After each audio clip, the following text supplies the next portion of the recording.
Last time on Square Roots, we make some new friends in the sewers, read the writing on the wall, and shout at some clouds. Later, we get our hands on a genuine Elder Scroll. Let's just unroll it and see what truth it reveals. Vanessa, you are not the star of the show. Bullshit!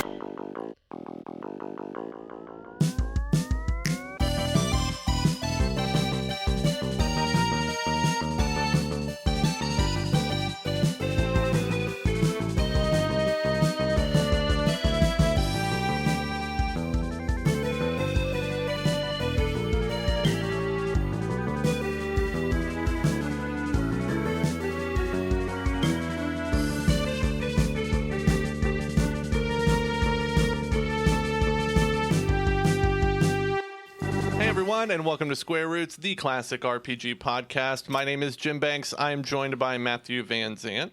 Future Congressman Matthew Van Zant. Thank you very much. Are you announcing here on the podcast? Today.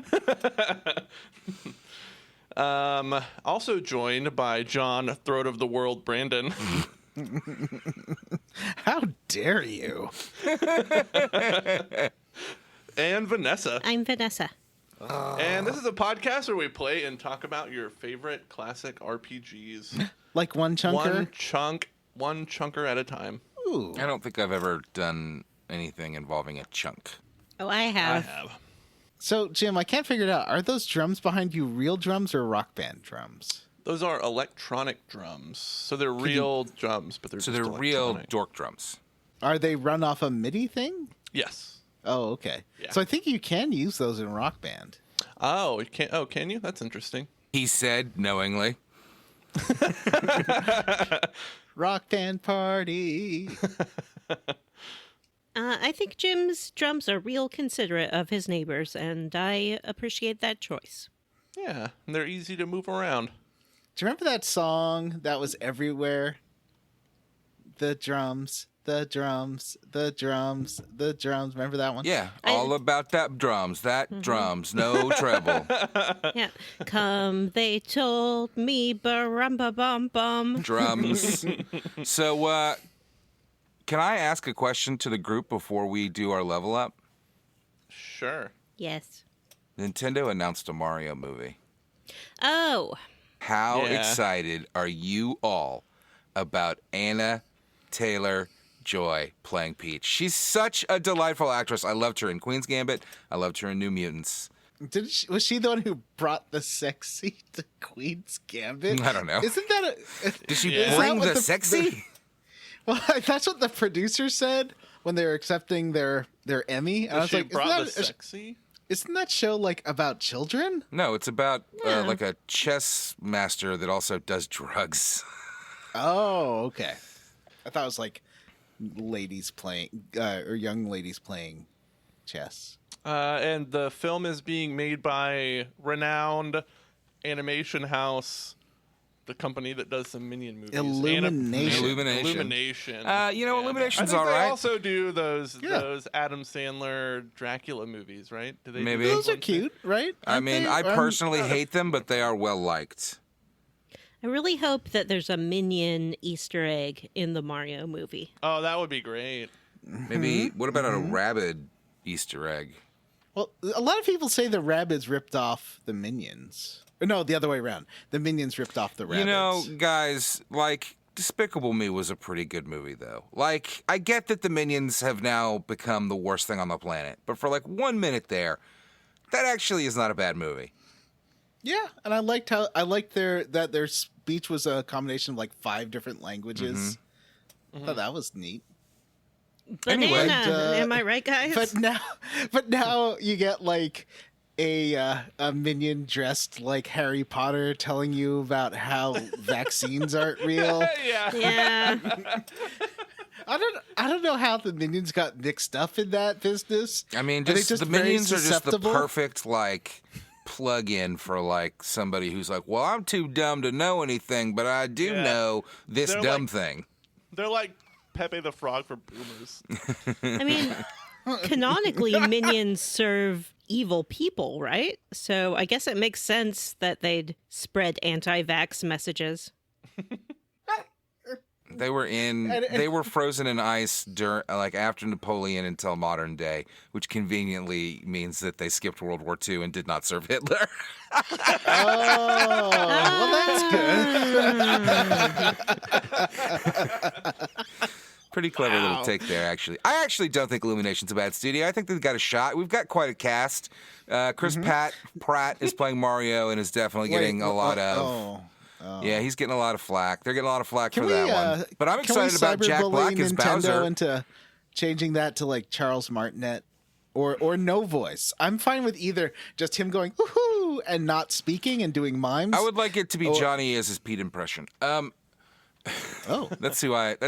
But we do have. I think Jack Black as Bowser is a pretty good idea. I like Jack Black. And I think... Does Jack Black do like a good mean voice? Because Bowser's got to be mean. He can do a growl. I think that Seth Rogen as Donkey Kong will be fine. I'm sure it'll be funny. It'll have a More fun like take. Donkey Kong. You know, guys, you're just gonna have to not expect it to stick too closely to the established canon of there is no established canon. We refuse to ever explain or tie any of this together in any way. So like I got news for y'all. I think we're gonna be fine. Is Machine Gun Kelly going to do a voice? God, I hope so. Danky, Machine Gun Kelly and Slipknot are fighting. Get it, Donkey Kong. Yep, I would love to see Donkey Kong and Spanky Kong and Smoke 'em If You Got 'em Kong and all the rest Cranky of them. Kong, though, because he's really racist. Yeah. Cranky Kong will email you a Who else? There's is it Keenan Michael Key is playing? Toad. Yeah. That's good casting, I think. In what sense? I mean, He's really funny. Great. He's There are a really lot of funny people. I think that he's hilarious. So, I mean, like, what else do you want? Is that not enough for you to have like a funny person in the role? Do you need? Well, I mean, when I think about Toad, he doesn't embody any of the traits that come to mind, like being very small or being irritating or having a dumb bobblehead or you never wearing saw him a on Parks and diaper. Rec, did you? No, I didn't. Can you? Who here can do the best Toad? Matt, I want to hear your Toad. Toad! Okay. Hello, I'm Toad. I don't know what Toad's supposed to sound like. I'm gonna bring you. Hello, I'm Toad. I'm gonna bring you lots of things that you need on your journey, and I'm That's probably Bobby gonna from Bobby's This is World. making my Oh, it's skin Bobby. crawl. It's Bobby. Vanessa, can you do a Toad impression? Yes, I can. Let's hear it. Toad. Hello, it's me, Toad. I'm a little mushroom lad, I am. Do you think this is me cap? No, governor, it's me Ed. All right, all right. you me dad? Jim? I don't have a Toad impression. It's me, Toad. I feel like Toad's just very squeaky voiced, right? It doesn't matter. I always thought he had a voice like this. I mean, I have What is good that? news for you. Kind of either way, it's probably going my to be Toad. mediocre at best. So who cares? Johnny. Yes. How did you level up? Yeah. How did I level Wait. up? I think Wait, that's that Jim- wasn't your segment. level up, was it? No. Did Wait, Jim can talk it be? about what we do on the show? Yes, he did. I did. I remember it because we said chunker like 15 times. I don't know that we properly set up the level up segment, though. But Well, why don't you do that? Hey, guys, how'd you level up? Oh, wow. Good job. I leveled up by asking Johnny how he leveled up. Oh, I leveled up a few ways. Well, first of all, one's a future level up. I have arranged a cabin because I don't have work this week. There was a sudden cancellation, so I got a week off. So I'm gonna use my vacation time and go in the middle of the mountains. So I've never done this before. Never been to a cabin before. That sounds like it'll be What a are lot cabins? I'm gonna go. What do you do out in the middle of nowhere? of fun. Fish, I Read a have book. many recommendations. birdwatch, Knit. It is going to be raining. drink. Play board games. Make sure you bring a lot of food with you. Bring one of them radios that you crank with your hand. And, I'll have my car. yeah, but you never know, Johnny. Bring some bear spray. Some checkers, board games. Yeah, board games for sure. Is it going to have a television? Yes. Then bring your watching eyes. Bring your TV watching hat. Bring your TV watching hat, and bring some marshmallows. Possibly bring some like monkeys or other like pet entertainment. Bring some firewood. I mean, that should be there. Yeah, that's going to be part of the deal. Gonna be made of firewood. No, that's Yeah, true. exactly. Bring your Necronomicon, so you can yeah. summon dark spirits. Make sure there's a chainsaw handy for when you have to lop off your hand. Okay. And I'll be going there with friend of the podcast, Julio and Josh. Oh, that'll be so fun. That should be interesting. Yeah. Don't bring. They donate at a very high level for the Patreon. Yeah, they're No. ballers. Yeah, they've unlocked Yeah, the they've John unlocked the comes. spend time in the cabin with Johnny. Yeah, I'm uncomfortable with this tier. Yeah, let's not put this out into the world. Somebody will try to claim it. Yeah, we definitely have takers in our listener base. Johnny, also do not bring your instinct for cannibalism, because Ooh, when good you're one. up in a Oh, cabin, yeah. that's the time when it can really rear its ugly head. And then you know what happens. Oh. Wendigo. Well, then you Yeah. become a Wendigo. Yeah, Wendigo. And plus, I won't be that far away from the setting for that game. I'm going to be like 4 hours away from there. Yeah, and remember, you're going with someone named Josh, and Josh in Until Dawn turned out to be crazy, so... just watch your back. Uh-oh. Yeah. If you stumble across like a murdered body, it's probably a prank by Josh, so I wouldn't worry about it. Okay. If you find yourself in a Saw-like game where you have to either choose between saving the love of your life and Josh, don't pick Josh, because it's all fake.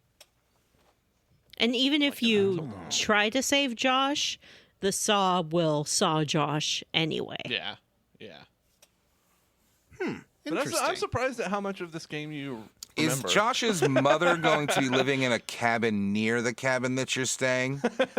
No, she's in England. Oh, okay. Also, I fished out. I got someone gave me a 13-inch CRT TV so I could play like light gun games and Wow, stuff. that's cool. But I hadn't really messed around with it. I got it like a year and a half ago or something, before the pandemic for sure. And so I have set it up, and I was playing like PS2 games on it, and then I was like, I wonder what PS3 games look like on this. So I hooked up my PS3 to it and was playing Gran Turismo 6, and Gran Turismo 6 at 1080p has real bad frame rates, but if you plug it into an old crappy TV, suddenly it runs perfectly amazing at 60 frames per second. And looks really, really fun. It looks, I mean, it's not a good TV. Everyone that's boasting about their amazing CRTs have these like reference monitors, and this is like a Sharp your mom has at her house, you know, like it's not a great TV, but it looks fun. However, I did try Spelunky on it, just to see if it, the zero lag of a CRT would make me amazing at it. It's like, no, I'm still bad at that game, even on a CRT. Amazing. What about you, Vanessa? How'd you level up? I saw some games. I didn't play them. I just looked at them on the Twitch. I watched 2 games. One is called HOA, and I don't know how you pronounce it. Hoa? It's a platformer, and it looks like a Studio Ghibli game. I mean, movie. I mean, Ghibli. Is it Ghibli or Hoa? Ghibli? I think it's Ghibli. Oh, I thought it was Ghibli. I could be wrong. I don't know. Ghibli? Anyway, it's real It's probably cute. Ghibli then. It doesn't look like something I want to play because I don't like platformers that much. But if you like platformers and you like cute little cozy cups of tea, then that might be the game for you. The other game I watched was called Mom Hid My Game. It's a series of levels about a kid who's trying to find his portable game console after his mother hides it. And he has to go through increasingly complex scenarios to find it. It's cute and cool. And if you like cute, cool games, those are my 2 recommendations. What else did I do? Remember how last time I said I was going to save some level up for later because I wasn't going to do anything?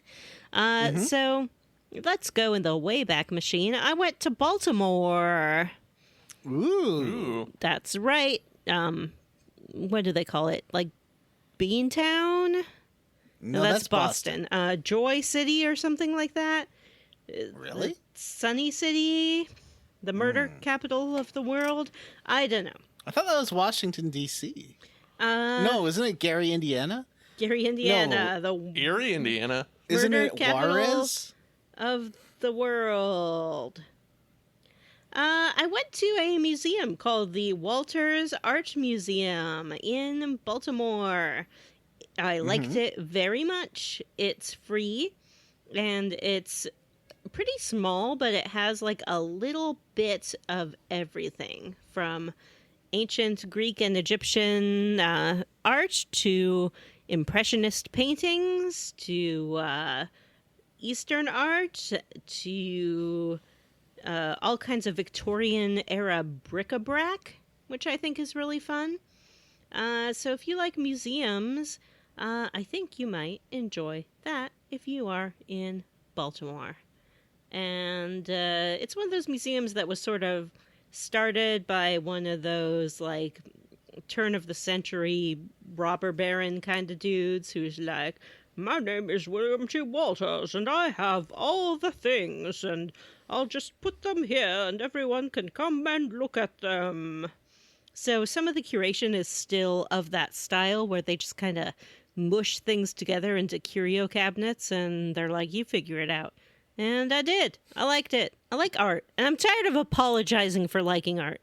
I know there's things, and we take them, and it's bad, but you know what? I like to see it, and I like to think about the people who made it, and I like to marvel at human ingenuity and the drive to self-expression and to struggle with comprehending our place in the universe via creation. Jim. What was your favorite piece that you saw? Oh, yeah, I saw this little statue, 2 dudes, and they were wrestling, and they were buck naked. And I was like, heck Whoa. yeah. What were their dongs? Yes. There sure were. One guy had his arms around the other guy. He was picking him up, like to do a back slam or something like that. And the guy who was being picked Call that a up, suplex. yeah, his little dong was dangling around, and he was like, oh no, you picked me up with your big strong arms. And the other guy was like, I did, and now my chest is pressed against your back. Yeah, it is. Jim, how did you level up? Hey, I watched all 7 episodes of the new Netflix series called Midnight Mass. Oh, you did? I did. Watch all of them. I knew you started it yesterday, but I didn't know that you got that far. Yeah, started it Friday and finished it on Saturday, and I liked it a lot. This is like a show that I've known was coming out, but I intentionally didn't read a lot about it because I wanted to be surprised, and it turned out to be like my favorite kind of like horror story, and I was very excited. I like the cast. It's got iZombies, Rahul Kohli, and it's got Kate Siegel, who was in, what else has she been in? The Hill House, Haunting of Bly Manor. That's Haunting the of one. Hill House. She was in both of those, right? Oh, I heard it has a hot priest. I don't. It didn't strike me as like a hot guy. What's this guy's name? Hold on. Yeah, but remember, Vanessa has that thing for Derek Waters. Hey, that's a very specific situational thing. His name is Hamish Linklater. I'm gonna put a picture of him in the chat. I want to know. I want to see if Vanessa, if this is a hot priest. All right, let's take a look at this priest. Oh. Wait, isn't that Ray That's Ray Romano. Oh. Oh, gosh, my brother's very tall. Oh, Robert, what are you doing in my house? Oh, now my mother-in-law is going to have to live with me. Oh no, my mom's coming over.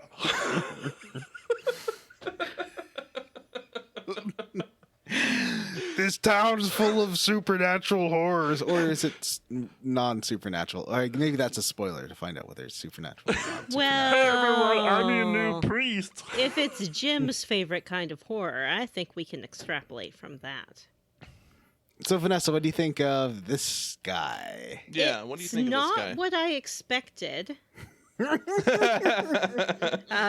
When people were talking about how there's a hot priest, but as everyone knows, my number one trait that I'm attracted to is talent in an actor. So we'll have to give him a watch and find out.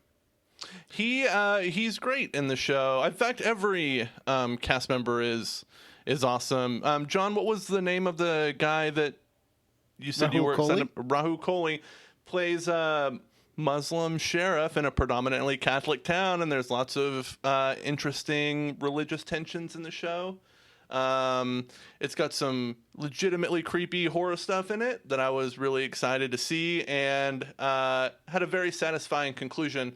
Also, it stars Zach Gilford, who was in Friday Night Lights and is just an amazing actor that I always wish would get more work. So the fact that he's got the leading guy role, it's pretty awesome. Jim, Yeah. how about we green light a Netflix 8-episode horror series starring Ray Romano going into a town that turns out to be full of supernatural demons. Oh, no. I got these demons all over. Robert! My brother's very tall. I can't do that voice. But Jim can. And that's... monsters all over. But he's also the sex icon of the show, so he's like taking lingering showers and stuff. Why did we let that so dirty. happen? And by that, I mean all of those sitcoms in the 80s and the 90s with like a schlubby dude as the lead. That's a 2000 sitcom. Is it? Yeah. But it was on CBS, so it would have been like an 90s It's like a 90s NBC sitcom. Like, isn't that just a little bit baffling, though? I turn on Would the you TV. call Ted Mosby schlubby? Who's Ted Mosby? Yes. He's Very unkempt. How I Met Your Mother guy, right? yeah, he's How I Met Your Mother. Oh, I really don't- never saw the appeal for No. that show. Other than, I thought that Neil Patrick Harris was great, but like, how much of that can you take? I really like that show, and I Really? know I shouldn't. I'm very sorry. I mean, it had everyone. stuff, right? didn't watch Robin, the mall stuff. The Robin Sparkles Yes. and Oh my stuff. God, that's. Oh, and that last episode made me tear up, and most shows do not. Oh really? I'm a real baby for finales. Anyway, Yeah, Midnight Mass is great. And also, because I guess I'm feeling really confident about the Patreon vote, I downloaded the remastered version of Ni no Kuni, and I've already put about 9 hours into it. It's great. so patrons, you know what that means? Gonna need you to vote for something other than Ni no Kuni. It's happened in the past before that one of us has bought something convinced that it was going to win the vote, and then it does not win the vote. I think it was Jim last time too. Wasn't Yeah. it? No, my I think it was game, Matt. My game won the thing last time. Maybe it was It was Matt. Kingdom Hearts. What did I buy? I don't remember. But I'm very surprised that I thought Alpha Protocol was beloved by my fellow nerds. I really Had yeah. some early traction. It did have some early traction, but for some reason, Ni no Kuni is still pulling ahead.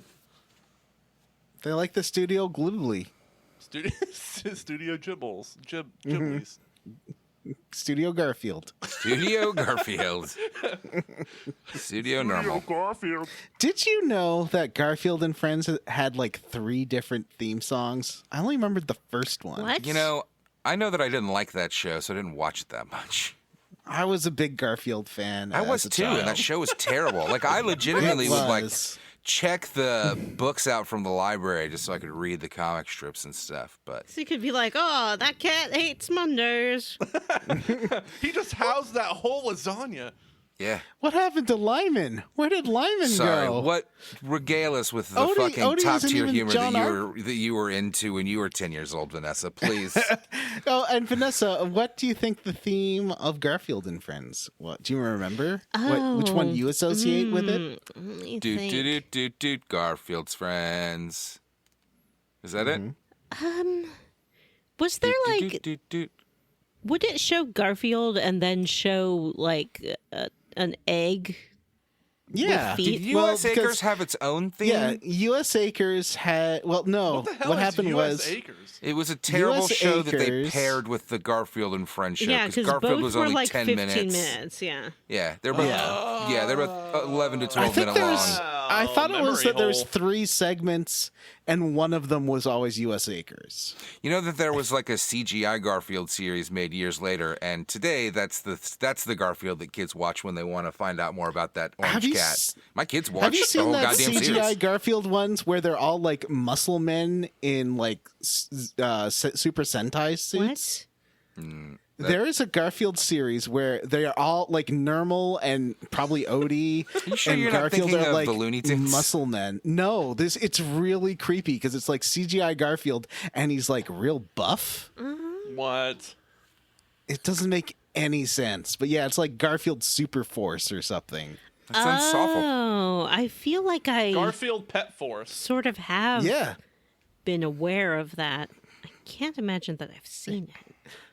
Oh, I think someone in a Facebook group we used to all be members of, I think someone shared like a clip or 2 from that because it was so weird.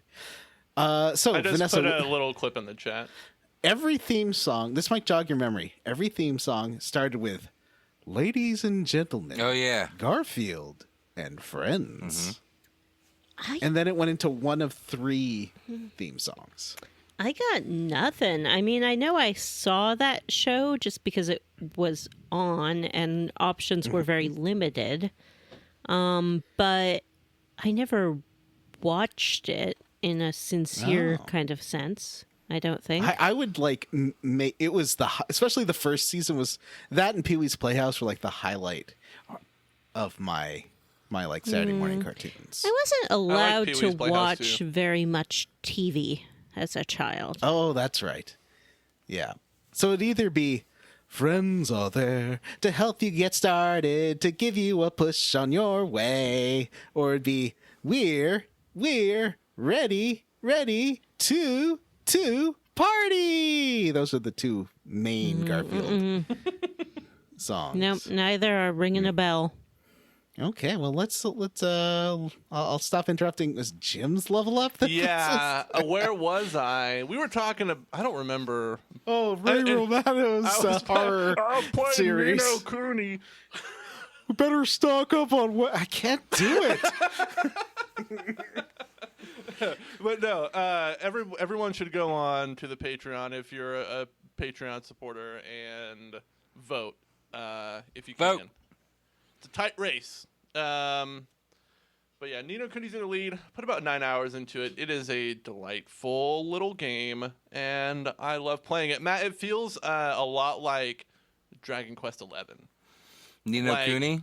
Yeah. Yeah. Like playing yeah, like for sure. That's a terrible comparison, I think. But maybe I'm wrong. Like the combat and everything feels like. Have you started Quest using 11. the Pokemon things yet?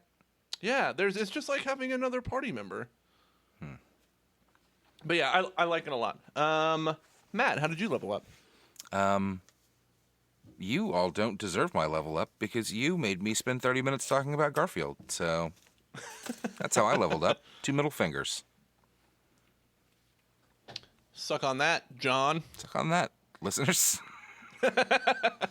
Well, let's talk about Skyrim Shouldn't then. it be suck on those if he's raising 2 middle fingers? I think it's the sentiment that you're supposed to be sucking on, not the fingers themselves. Oh, okay. Imagine giving someone the finger and expecting to have your finger sucked in return. Ew. Vanessa. So gross. Oh, man. Wow.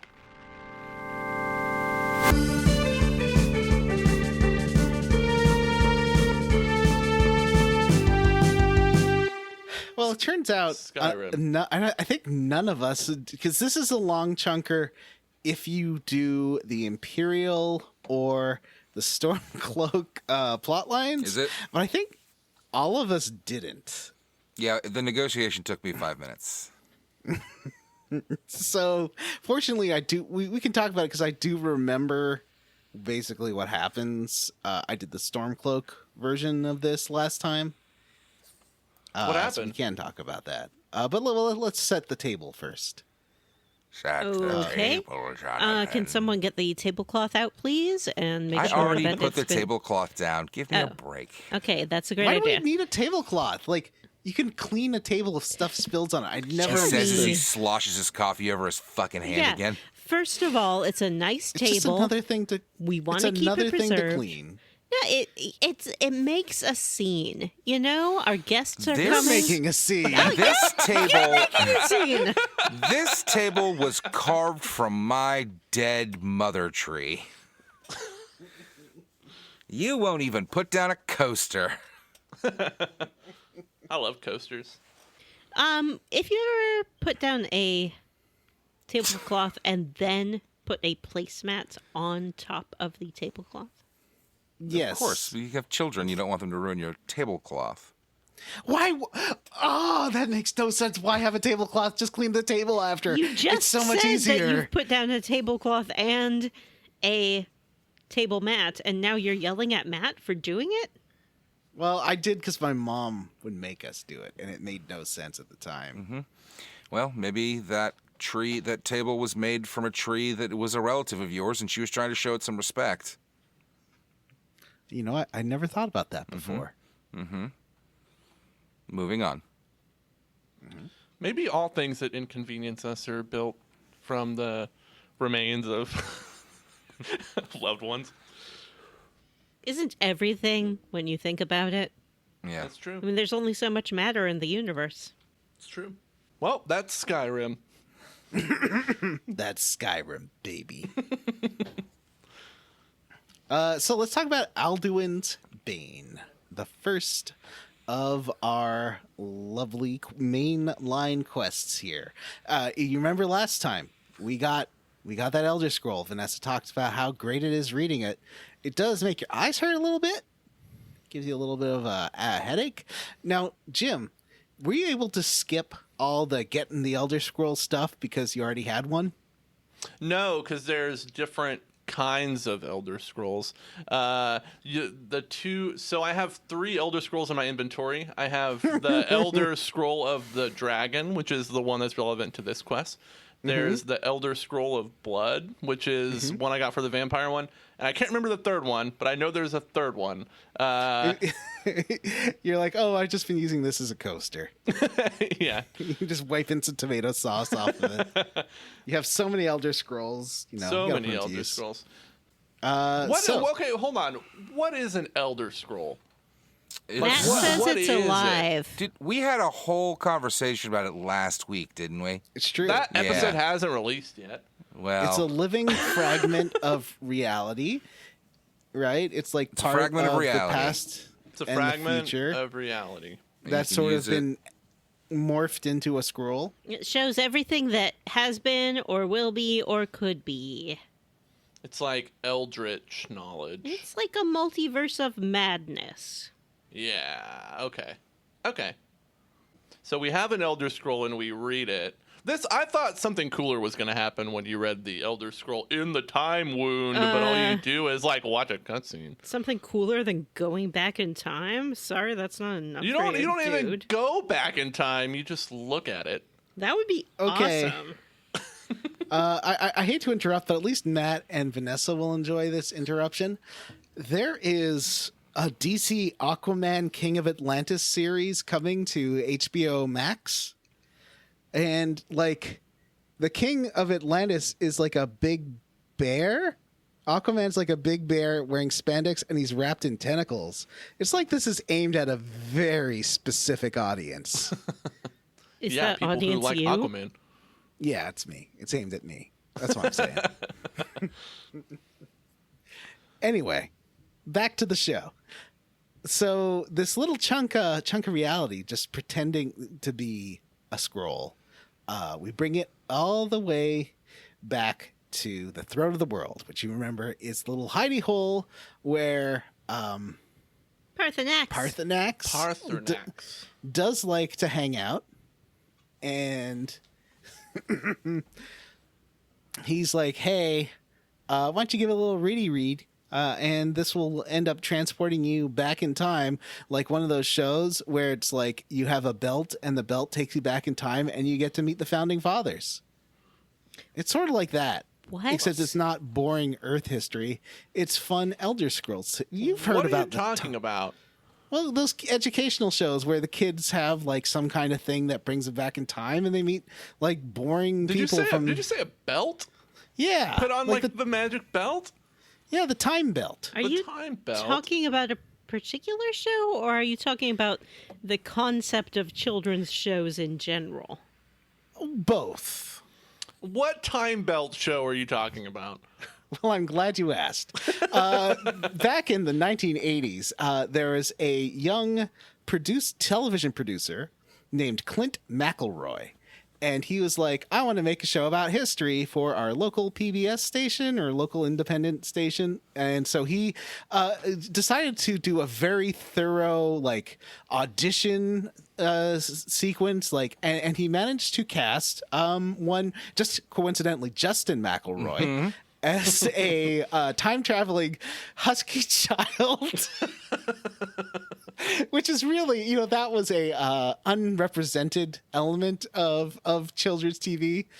And he did have and also starring Clint McElroy as the nutty professor uncle who had a time belt, and then Justin does put on the time belt, and then Justin McElroy goes back in time and meets George Washington.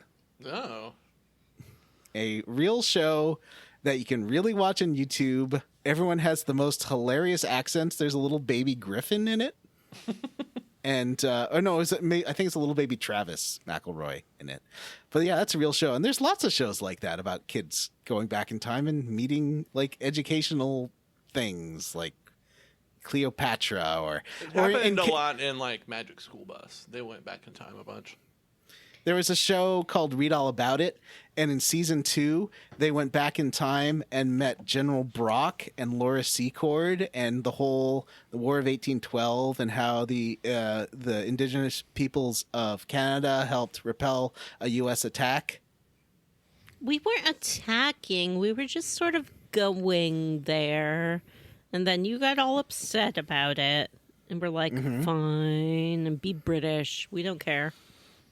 Yeah, it was a good time because the Americans lost, and everyone loves that. When I was a kid, I listened to a great series of tapes called The Magic Treehouse, I think, or something like that. That my parents would buy from Focus on the Family. And each one was a great story about these great kids, and they'd learn a great lesson about the Bible. You could go watch Jesus be friends with dinosaurs. Yep. It wasn't the Magic Treehouse. What was that thing called? I can never remember. Oh, was it the one with the dog, the time traveling dog? No.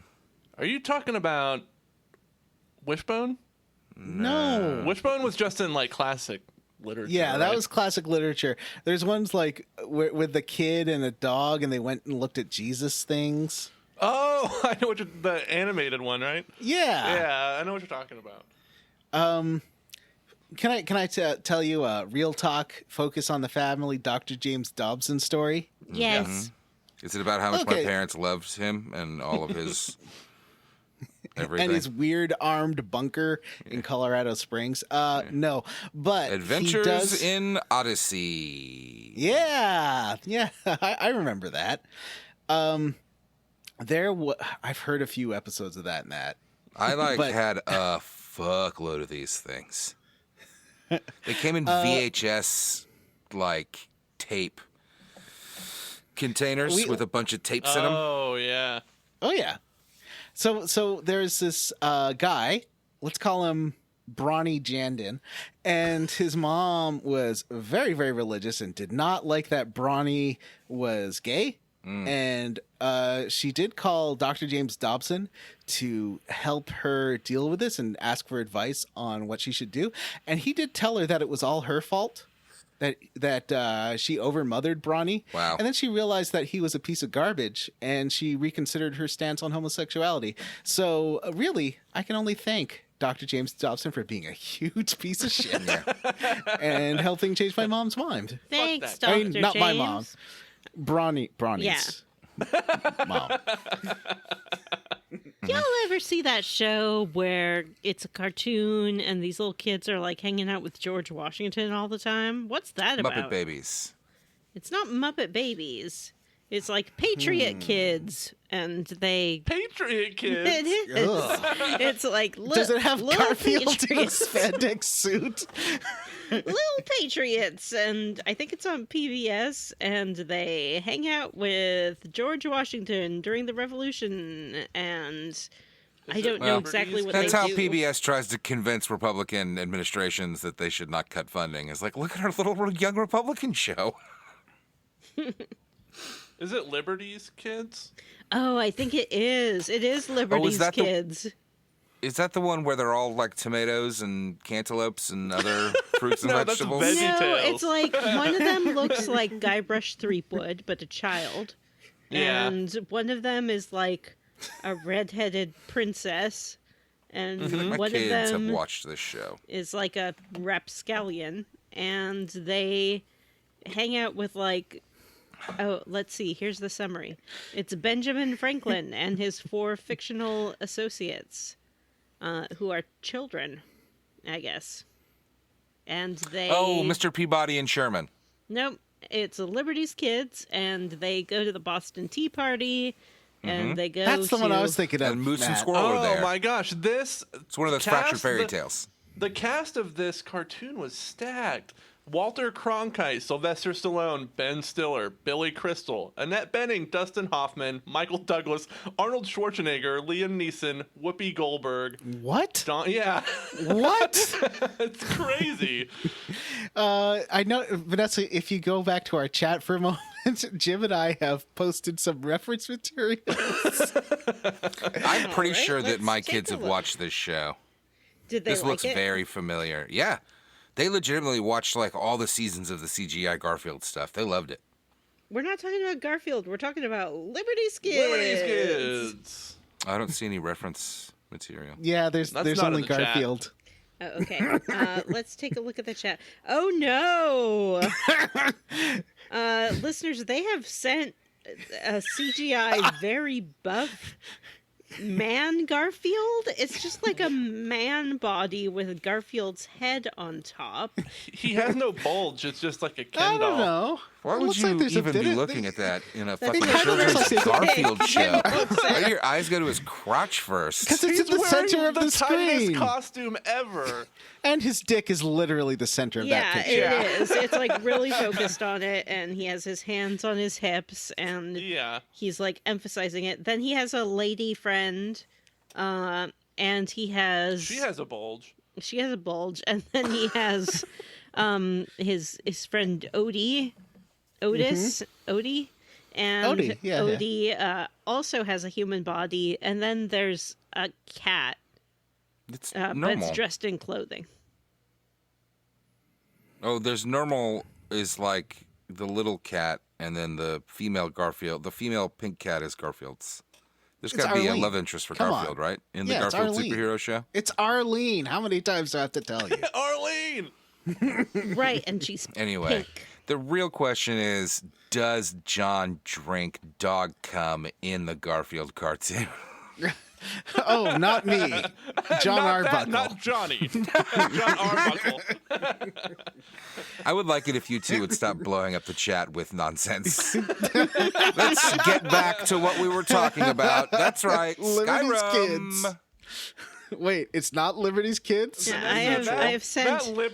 That Valley Forge cover that makes me sad.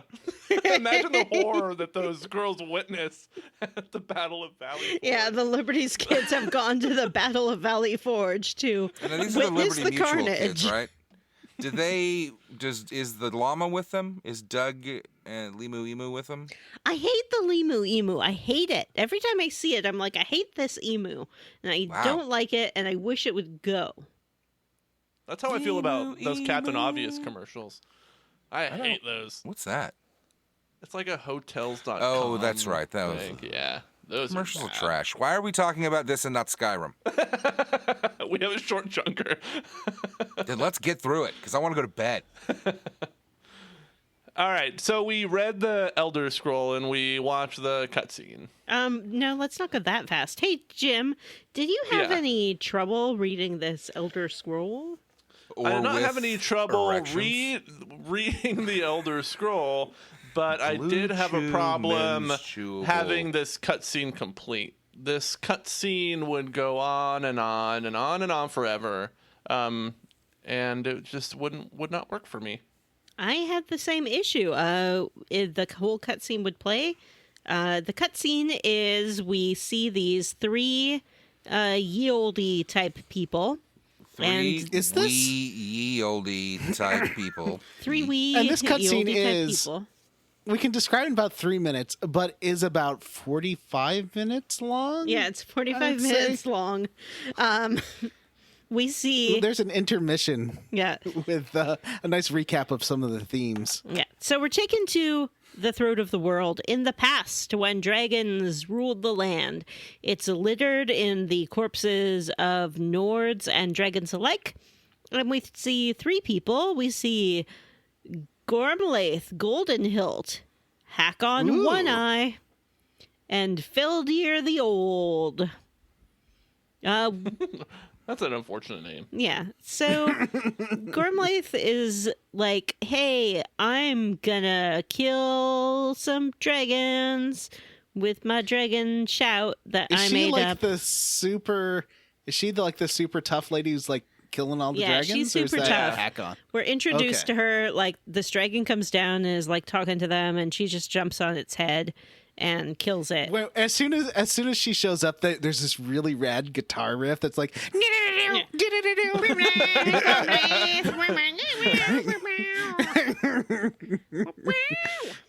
And she jumps on the back of a dragon and starts stabbing, and it's like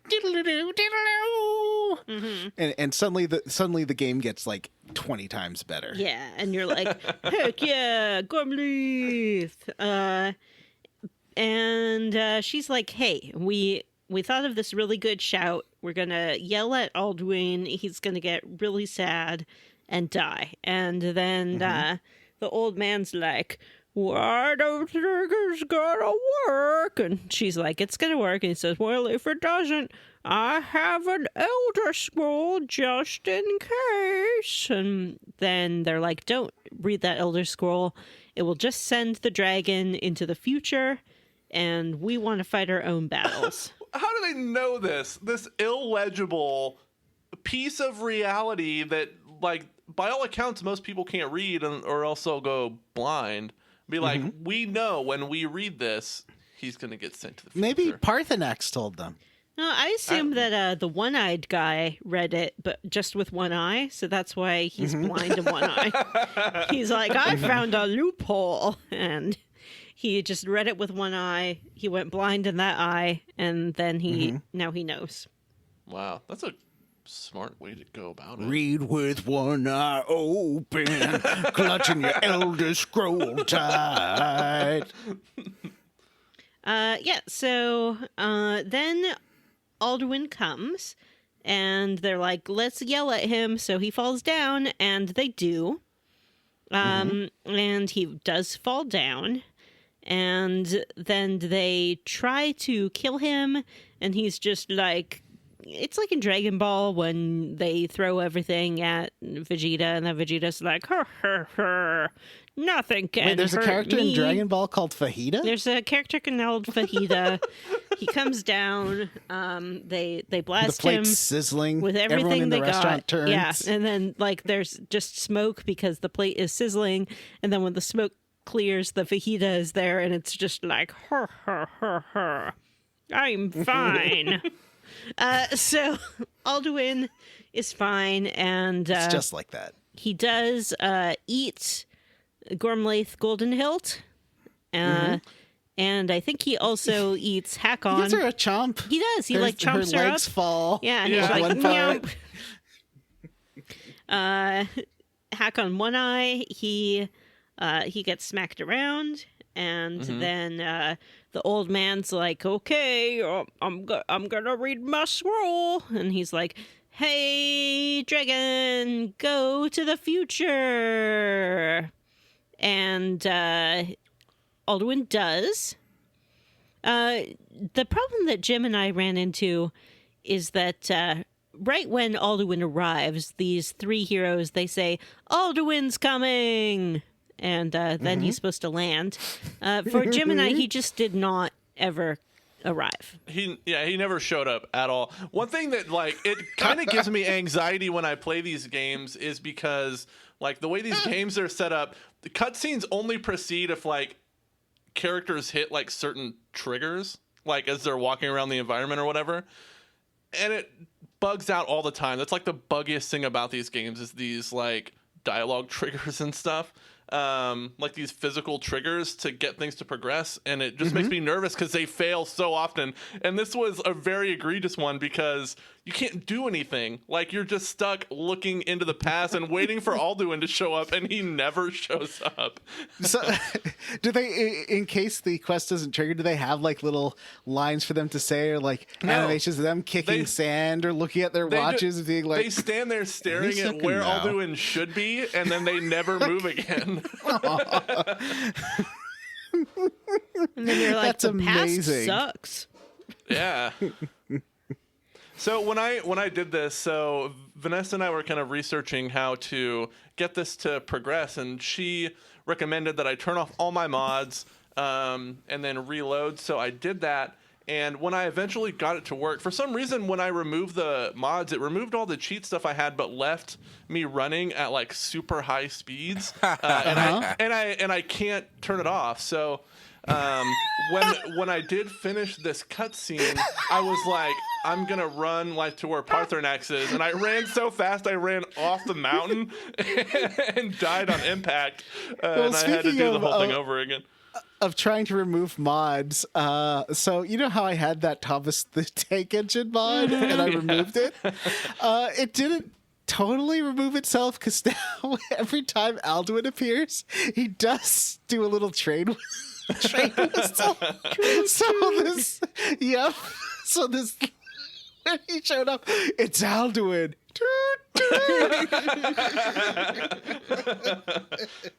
It's amazing. But yeah, so now we know Dragon Rend, which is the shout that can knock a dragon out of the sky. Yep. They really like it when you do that too. And then they like it more when you hit them with like lightning bolts and shit. So I was very disappointed that unlike the Time Belt or Adventures in Odyssey, like they don't notice that you're there, so they aren't like, "Warrior from the future, take our knowledge well." Oh, There's yeah. none of that. I was kind of disappointed. I wanted to go like full educational show, and it doesn't. So you go back to the future. You've now learned how to insult a dragon in their own language, and that Just to be technical about it, it seems like what you really learn is just a word for mortality. And like Yes. dragon mortality, and just using that on them is just knocks, like you said, knocks them out of the fucking sky. Yeah, you tell like- them the concept of mortality, and they're like, "What the fuck? I can Yeah, die?" pretty much. It's pretty great, actually. But It's like I just saw a fucking meme today that was like scientists or like whatever, zoologists taught gorilla the concept that it's going to die one day. Why would you do that to a gorilla? Why would you do that? Fucking assholes are you?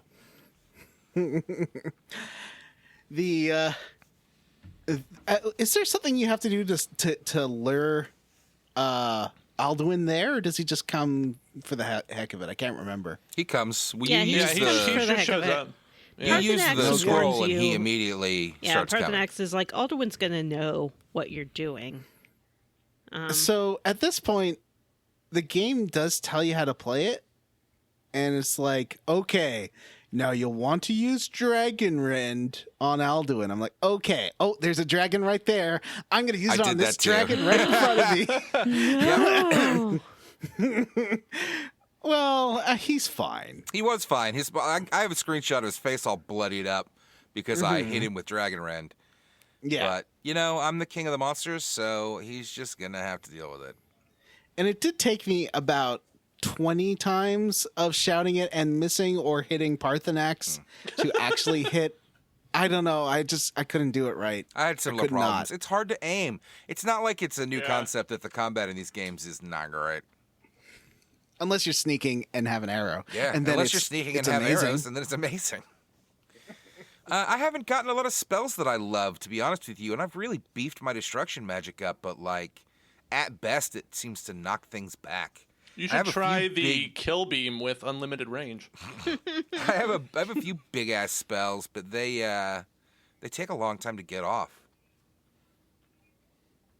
Anyway, so like, to Dragon cast? Rend, we kill Parthenax. I No, guess we fight that's what Alduin. he's talking about. Sort of. We fight Alduin, and we kick Judgy. his dragon butt around, and he flees. He runs. He runs clear to another dimension. Yeah, pretty much. Yeah, he runs. At first, he talked. He runs to the Nord afterlife, essentially Valhalla. Valhalla, yeah. It's pretty crazy. Well, anyway, so And what? he's feasting on the souls of the honored dead. Yeah, because he's like the world eater. Yeah. So he's beefing up. So anyway, Alduin flees, and you talk to Parthenax again, and he tells you what, Vanessa? He tells you, Alduin has gone to the afterlife, and you're going to have to go there too, in order to finish him off completely. But I don't know how to get there. But there's this Well, he other tells us- dragon. Go ahead. Doesn't he tell us that we need to go to Dragon Reach because that's the I place to was go getting capture a to it. dragon? I was didn't- getting to it. Didn't seem like you were. But there's another dragon who knows how to do it, and his name is Numenex. So you need to capture Numenex and get him to tell you how to go to the afterworld. And you're like, well, how do I capture Numenex? And he's like, aha, you know that place where Jarl Balgruff hangs out in Whiterun? It's called Dragon Reach. You're like, yeah. And he's like, that's a little dragon kennel. It's a little house for a little dragon. It's a little house for That's your home, dragon. Yeah. Get in. You just gotta you gotta get a little dragon in there. It's like a little dragon carrier. Well, it's a little fort. Yeah. You just Did I gotta tell get him in you? there. It's just I basically tell it's you a about box, and how- if you open the top, it cannot resist, and it will come and sit in it. Yeah. That's true. Did I tell you how, when I was trying to fight Alduin, I kept missing over and over, and that the fight, everything just gets worse and worse the longer you take doing that. Like fire starts coming from the sky, and the sky gets dark, and then Parthenax is like, "Listen, just hit the button, just cast it." Like he starts getting really annoyed with you that you're not using Dragon Rend on him. That happened to my friend Brawny. Anyway, back to this. So yes, this kitty carrier / dragon carrier it was not actually, it was a palace designed to entrap dragons. And that's And so Dragon they're Reach, like, oh. which is in Whiterun. So we're So gonna I'm have just to gonna go. ask where that the Jarl. Yeah, we're gonna have to go Well, talk to the every Jarl of s- Whiterun about using his big old dragon kennel. Yeah, it shouldn't Good. be a What do you problem. think- I'm Thane what- of Whiterun. It's going to be fine. Who Yeah. not Me, I'm not. Oh. You must be. You must. I haven't done yeah, I any think of the Whiterun stuff. No, that you it get makes that you, for like, after the defeating second that quest, dragon. yeah. Yeah. Oh, maybe you're right. So I head over there, and there's a few options for me because I've been doing the Imperial quest line, and I stopped right at the Ask the Jarl of Whiterun to choose a side. So this quest, depending on whether or not you've done the Imperial or the Viking Men quest line, what are they called again? Racist. Stormcloaks. Sword? Stormcloaks, yeah. Depending on if you've done either of those, either you can convince the Jarl to help you by ending the war by defeating the leader of one of the two armies, or there has to be a third option, which I didn't know about because I sort of got railroaded. I was too far along on the Jarl, the Stormcloak quest line last time I played. And so it sort of railroaded me into murdering General Tullius, which is a whole long quest line. That sounds like a lot of fun, to be honest with you, but I definitely did not start either of those quest lines. And when I did go try to talk to them, they did try to start me on their quest lines first, and I backed off of that, and I was like, no, thank you. Actually, I'm here to deliver a message from the Greybeards. Because the Greybeards decide... So the Jarl tells you that he's too vulnerable to do something like that. If he tries to catch a dragon, either the Imperial... venerable old Jarl. Hello, Either the Imperials or the Stormcloaks will attack hedgehog. him, and so you have to solve that problem. And the way that we're going to do that is by going to the Greybeards and convincing them to call on a truce, a peace talk, a peace summit, and then we Yep. go visit. Venerable Hedgehog. We go visit the Imperial guy, Tailless or whatever his name is. What order did you do it in? I'll just tell you mine. I went to the I went to the High King first. Not really intentionally. That just kind of was the one that was closest on my map.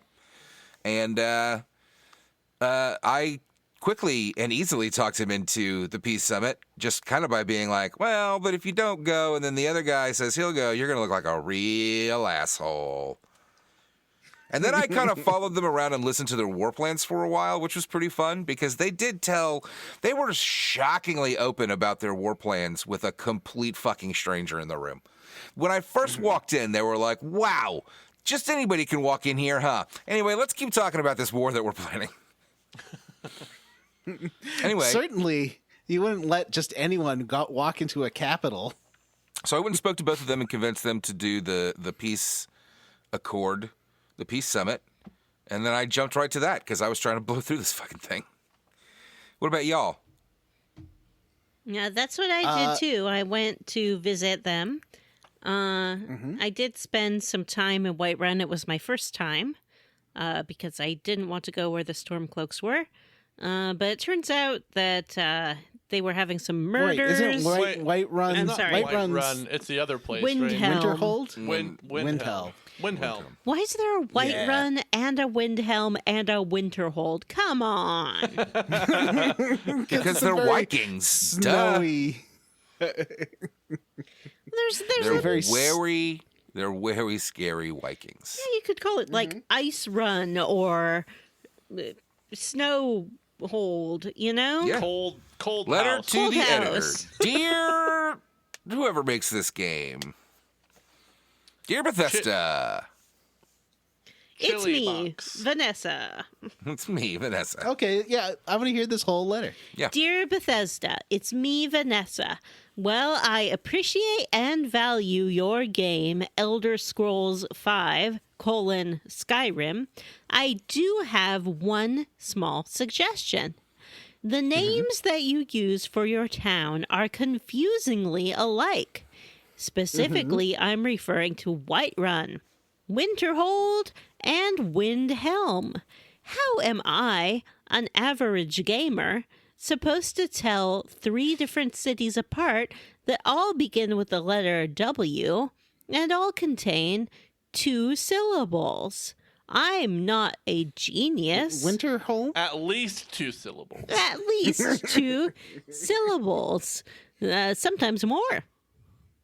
As I said, I'm not a genius. I can't even tell the difference between a 2-syllable and a 3-syllable word. So please, when you remaster Skyrim for the 10th anniversary, can you change the name of 2 of these towns?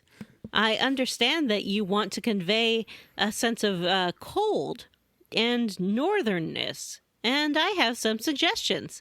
How about Cold Hold? Mm-hmm. Wind. You already got a W. Yeah, already got a W. Hang on. Snow. Blizzardville. Mhm. Iceberg. East Snowton. East Snowton. Chilly. No, I already have a cold. I don't want to have 2 C's. Well, you know what? You're the game designers. I'm sure you can think of some great ideas. Sincerely, Vanessa. Now, Matt, when you edit Is this, there going to would be it a PS funnier? to this? P.S. Mm-hmm. Please put some more sweet floppy-haired boys in Skyrim for me to marry. I only found one, and I Now did we're getting marry- into like a real gamer tweet. Can you put sex in Skyrim? Pierce, why are boys not hot? How am I supposed to my boner with the boys if they're not hot? Is there a mod to make the boys have clean faces? Yeah. Please Is there a make mod them- to make all the boys magicians? Is there a mod for clean-faced Dudes magician? walking around Skyrim pulling coins out of each other's ears and is doing there a fucking card mod- tricks on the street. Is there a mod for bulge in their pants and There is a mod for floppy hair. There's Is there a hair, like a cyberpunk realistic mod where hair I can- mod. Is there a cyberpunk mod where I can sculpt each individual penis? is there a mod where I can put Johnny Silverhand from the game Cyberpunk 2079 into Skyrim because he is my best friend and I want to have Skyrim adventures with him. Thank you. Now, Matt, when you edit Vanessa's letter, would it be funnier to put in pen scratching sounds or typewriter sounds? You know what? I'll try them both. Okay. I think typewriter probably is funnier. It feels like typewriter would be funnier. Yeah. But But typewriter might sound too much like keyboard. No, because you have that metallic, like, and you Yeah. put the dings and stuff in at the end of sentences. like clickety. Well, what I'm going to clacks. do is I'm going to get my old typewriter. I'm going to set it up in my sound studio. I'm going to capture that fucking sound. Wow, that's some what's it called? Gaffing? No. Yeah, gaff. Some guy. Foleying. Yeah, that's fully it. That's some gaff work, John. That's some good Foley's. Josh Gaff. All right. Who are Hey, some other what's good next? Foleys? I guess there's Dave. Matt Is Foley? he good? No, it's Dave Foley. So you kill the Stormcloaks, you That's kill the slander. Empire, you I could kill sue. the Jarl of Whiterun, and then once you've done all of that, I guess you can just do whatever you want, right? I did kill any of those people. I don't know what you're talking about. Kill the Greybeards, kill Parthenax, kill the Blades. Did you do that? No, I wish I would have that. Oh, I was gonna say, what happens if you kill everyone in Whiterun and then try to do this quest? You just can't. I don't know. You I know that there's can't. some you can't kill every quest giver. I think like the probably can't kill Alduin. You can kill the Jarl, I'm pretty sure. But what I did do was be like, okay, Jarl, you're a Stormcloak now. Got it? And he's like, oh yes. And Really? I'm like, yeah. And then he's like, well, but then the Imperials are going to attack because this is a key city and I've been remaining neutral. And I was like, yeah, well, so, and this is on my previous playthrough. So I wasn't playing Grunk. This was like, I don't know. Why are you telling us about it? I don't know, because I'm telling you about what happens if you do it a different way. Maybe you don't care. I care, Johnny. So there's a big, it's called the Battle of Whiterun. It's a big epic battle where the that's cool. Imperials are full, the city's full of Imperials and there's lots of fighting. Then you also have to free like Winterhelm and Peter Sarsgaard and a few other towns. And eventually you got to kill General Tullius. And that's its own big like cinematic missions, like those Fallout mission, which are very similar, like ending a what do you call that? A faction quest thing. Big epic battles. They're pretty fun. I recommend trying one, but I was very surprised that there is a third option.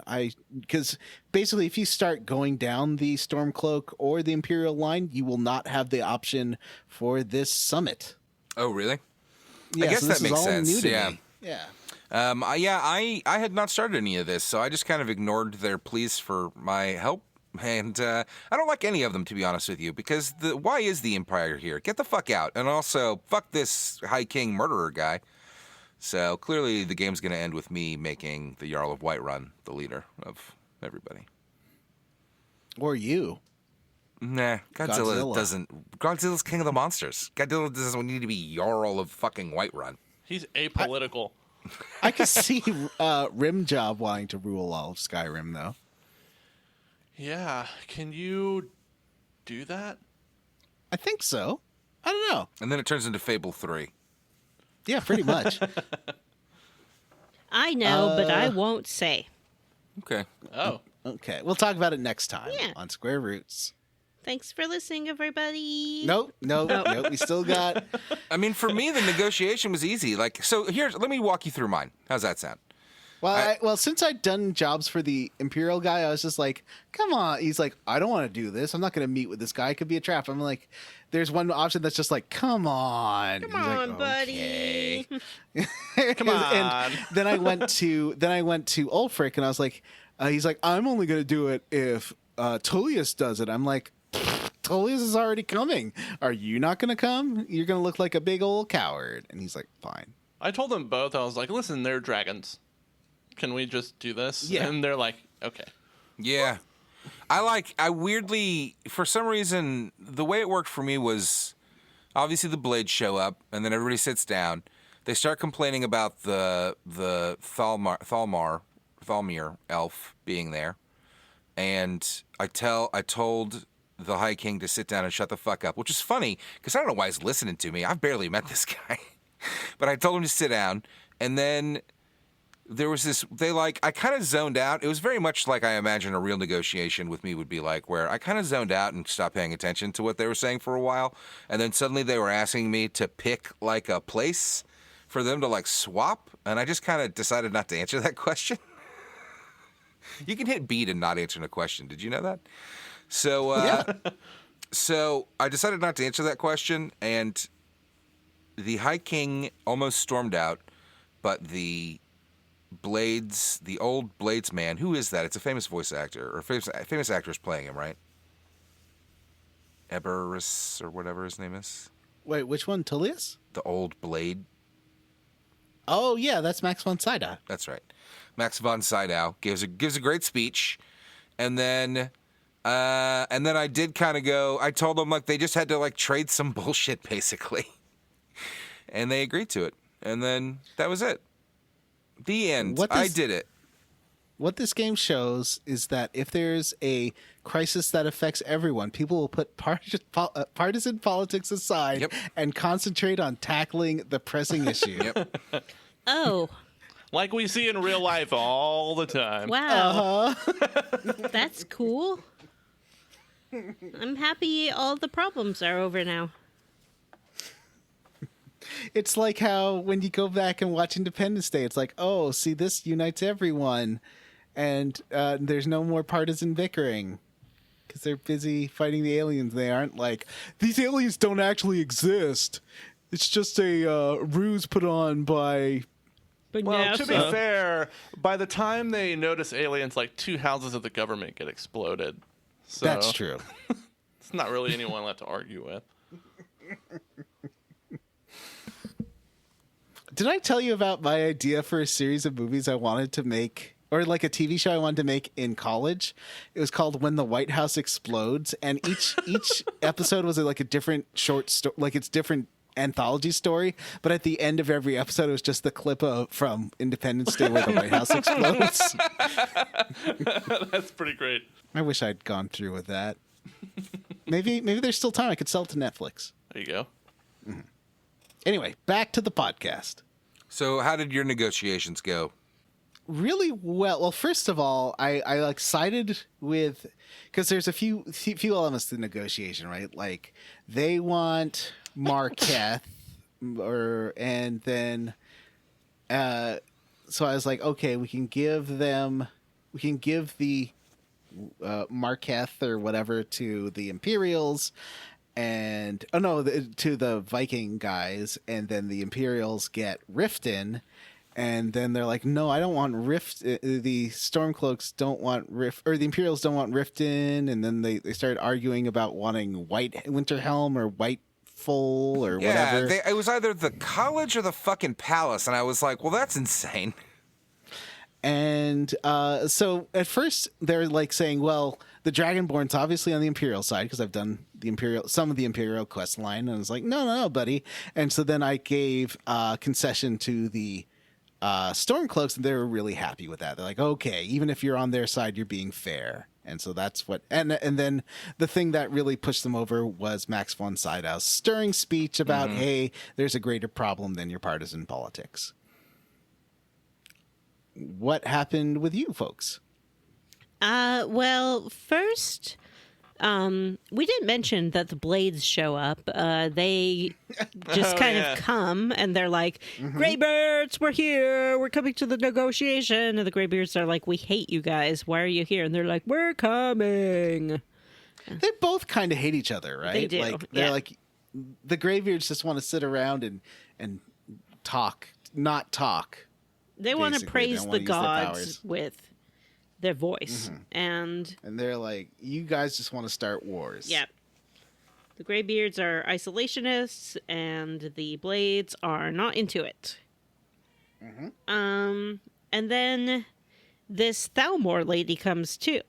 And that really irks old Ulfric. He's like, this is an insult. You brought the Thalmor here. They're the elves who say I can't worship Talos, and I think Talos is super cool. So your first decision is, will you get rid of the Thalmor lady or not? I had talked to her before negotiations started. She's the lady from the embassy that we broke into. And she was like, we meet again, but now I know who and what you are. And I was like, rude. So I said, yeah, she should go. Nobody wants her here. And she's like, fine, I'm going. Goodbye. And she left. I left her. I let her stay. It caused some tension with the Stormcloaks, but we talked it out. Yeah, I don't like the Stormcloaks, so I thought that was like the best concession I could give them. Since I don't like her either. Then the Stormcloaks were like, we want Markarth. And I was like, well, exchange Riften for that. And the Stormcloaks got furious with that. They're like, how dare you try to exchange a city of equal value? This is terrible. We're leaving. And then they sat down again. They calmed down a little bit. And they're like, fine. But we want concessions. I guess the Imperials, actually, they're like, we want concessions for all the people that the Stormcloaks slaughtered in this one massacre. And the Stormcloaks were like, we didn't do it. And they're like, but we'll give you some money for it anyway. And that was the end of my negotiation. Great job. Thank you. And then it sort of gives you like a rundown. Max von Sydow sort of like lists all the things on each side, and then depending on how fair you were to both parties, they'll either agree or disagree. And if they disagree, you gotta go pick a side. Oh, and then really? murder the other. Yeah, I didn't know you could fail this. you can totally fail this. Wow. Yeah, but we're all master negotiators. Obviously. Yeah, we're all super pro gamers, so we did great. Exactly. So then there's a little bit of sassy talk between Daphne and Grizzlefist. I like when you stand up and is it Esbern pulls you aside and was like, hey, great job negotiating, whatever. Listen, you need to go up on that mountain and kill that dragon, bro. Yeah. Oh, like- Esbern told you that? Yeah. Yeah. Daphne told me that, not Esbern. Esbern told me that, yeah. Yeah, they're Weird. like, we found out about Parthenax, and you're like, oh, my friend Parthenax? And they're like, Yeah. yeah. My dragon friend? Here's the thing about Parthenax. Number one, we hate dragons. Number two, Parthenax used to work for Alduin before he betrayed him and taught humans how to shout. And while it's good he taught humans how to shout, we can't trust him. Like, he's a known cheater. Once a cheater, always a cheater. So you just get on up there and you kill Parthenax. And I was like, excuse me? No, thank you. And they're like, well, then we aren't going to help you. And I'm like, that's dumb. The Blade's whole thing is to help the Dragonborn. Like, that's all you've been telling me. And then, like, the one time I don't want to do exactly what you want, you're like, we're through. You suck. And then the Greybeards were like, we told you they suck. That's happened to me, too. They're like, you need to kill Parthenax. And I was like, no. No, thanks. Godzilla, your mission is to kill all monsters. Did you kill this Parthenax? Wait, that's next episode. I guess we'll find out if you killed the Parthenax right, or yeah. not. I'm sorry. Vanessa and yeah. I obviously didn't. Wow. I mean, Godzilla is the king of the monsters. I didn't know there's a way to get out of this, so I guess we'll have to find out next time in the main story quest. But before we go, I want to find out about everyone's adventures. It's my favorite part of the show. It is Like a there's good Presto part of the show. Kazam and his magical mystery sphere. Her, thank you very much. Oh, is Presto Kazam female? Oh, that's right. I keep thinking Presto Kazam's male. It's a very masculine name. Right. Yes. And there's I haven't heard much. Oh, actually, yeah. Let's start with Rimjob because he's probably had some adventures we haven't heard of since he became king of all vampires. Well, I was hoping I could get in on your Dragonborn Oh, DLC yeah. chat because I did that too. Why don't you talk about what you did last time, and then we can go into a mutual thing about Dragonborn DLC. Sure. Let's see. What's a good quest to look at? I found this guy's shack in the middle of nowhere, like on You the found Shack? I found Shaquille Did he teach O'Neal. you the art of Shaq Fu? Is he a trainer in that? Yeah. Now I'm a vampire Shaq Fu. I would pay to see that. I found a guy's shack in the woods, and I went in there, and he said that if I wanted to be friends with him, I had to go through these trials of. Let me look it up real quick. What's the name of the? Starts with a K. Kinnereth? Yeah. I had to do Trials of Kinnereth, and it involved me. I had to do this a few different times. He's like, here's a list of 3 like spirit animals. Go here and kill these spirit animals as your trial. So the first one was like, there's like a spirit wolf and a spirit crab and a spirit something else. And you go back and he's like, all right, well, defeat these spirit animals. And then you go and it's like a bear and a bigger crab or something. And then you go back and he's like, all right, here's some big ones. And then you got to go kill like a spirit woolly mammoth. And then you get a cool sword and some kind of blessing. I guess you're like Kinnereth guy. That's what I did. Well, that's cool. So wait, you can both be a vampire and like a avatar of Kinnereth? I guess. Nobody really remarks on me being a vampire, honestly. Like, nobody really seems to notice. They always talk about, like, my kill beam. They're like, oh, don't burn us. But, like, they don't really remark on me being a vampire. When you need to then eat, again- who do you like to eat? Good question. I really like to kill other vampires, if I'm being honest. Wow. Yeah. Like a blade. Yeah, just like Blade. I like to transform into my like vampire monster form and chase them around. You know, you've given me a lot of flack for going around killing vampires, and it turns out you've been doing the same thing the whole time. Well, yeah, intent is what matters here. I do it because it's fun. You do it because you hate vampires, which makes what you do hate crimes. Wow. Can a vampire feed off another vampire? I think so. Yeah, doesn't it make you like more? Isn't it even better than feeding off of humans? This vampire lord thing is weird because the longer I go without drinking blood, the stronger I get. But Right. the more blood that I drink, it like dulls the harshness of the sun. Oh, okay. Yeah, Interesting. so it makes you take less damage on the sunlight. But I try to go long periods without feeding because it makes you really strong. And it makes you able to like hypnotize people and stuff. Ooh. Yeah. I do like a good. What's the name of that thing where the vampires mesmerize you? Like the vampire seduction. Yeah, there's a word for There it. and is. It's, a It's cool word. enthrallment or some Yeah. a glamour. Yeah, glamour. Mm-hmm. Yeah, yeah. He wants to lead the glamorous life. So do you want to talk about the Dragonborn DLC? Well, why don't you? You've played it more recently than I have. Okay. Can I talk about a couple other Yeah. Grunk adventures first? Whatever you want, buddy. Okay. Well, Grunk did a few things. Grunk met a werewolf, and this werewolf guy was like, "Yeah, I got like I put on this ring from this hunter Daedric prince, and it made me into werewolf, and I killed a little girl." I was like, "It doesn't sound like it's your fault. I'll let you out of prison." And so I let him out of prison.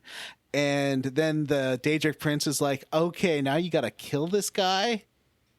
What? And I was like, well, that's weird. Why would I do that? And so I went to, he's like, yeah, I'm going to send you and a bunch of hunters to this weird grove, and you're going to go hunt down this guy and kill him. So I went there with all these other hunters, and the hunters just like get picked off one by one. It's a real like Predator moment where all the other hunters just keep getting wiped by this dude. It's pretty great, actually. And then I get there, and he's like, "So you're gonna kill me, huh?" Just like this Daedric prince said. I'm like, "Actually, nah. I'll help you." And he's like, "Okay, well, we gotta take care of the rest of these hunters." So we took them on together. And then I got out, and the Daedric prince was like, "Huh?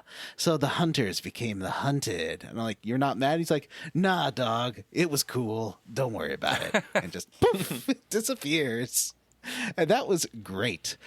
Meanwhile, okay, Vanessa, real talk. Yeah. Are you going to be able to have 30 minutes for a John adventure? Yes. Or between the next episode? Okay, so I won't really go on about that. I will say that Grunk is back on the market. And Grunk has been helping out some orcs, trying to see if there's an orc. Yeah? What do you mean Grunk's back on the market? Don't worry about it. We'll talk about it next time. Grunk is meeting up with orc boys, and that's been cool, but none of them are interested in him. So it looks like Grunk's going to have to really talk to Andraste for help in getting a second husband.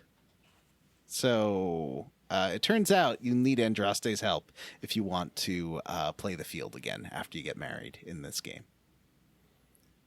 Also, Grunk how I talked about how these cultists were in Solitude and how they were like doing some weird, like they sort of interfered in a story dungeon and it got full of these weird cultists.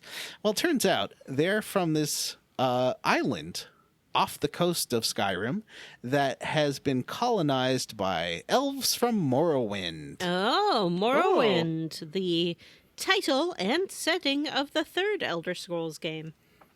Mm-hmm. You can tell it's elves from Morrowind because it's got these weird, like, crab shell houses, and then some houses that are made from giant mushrooms.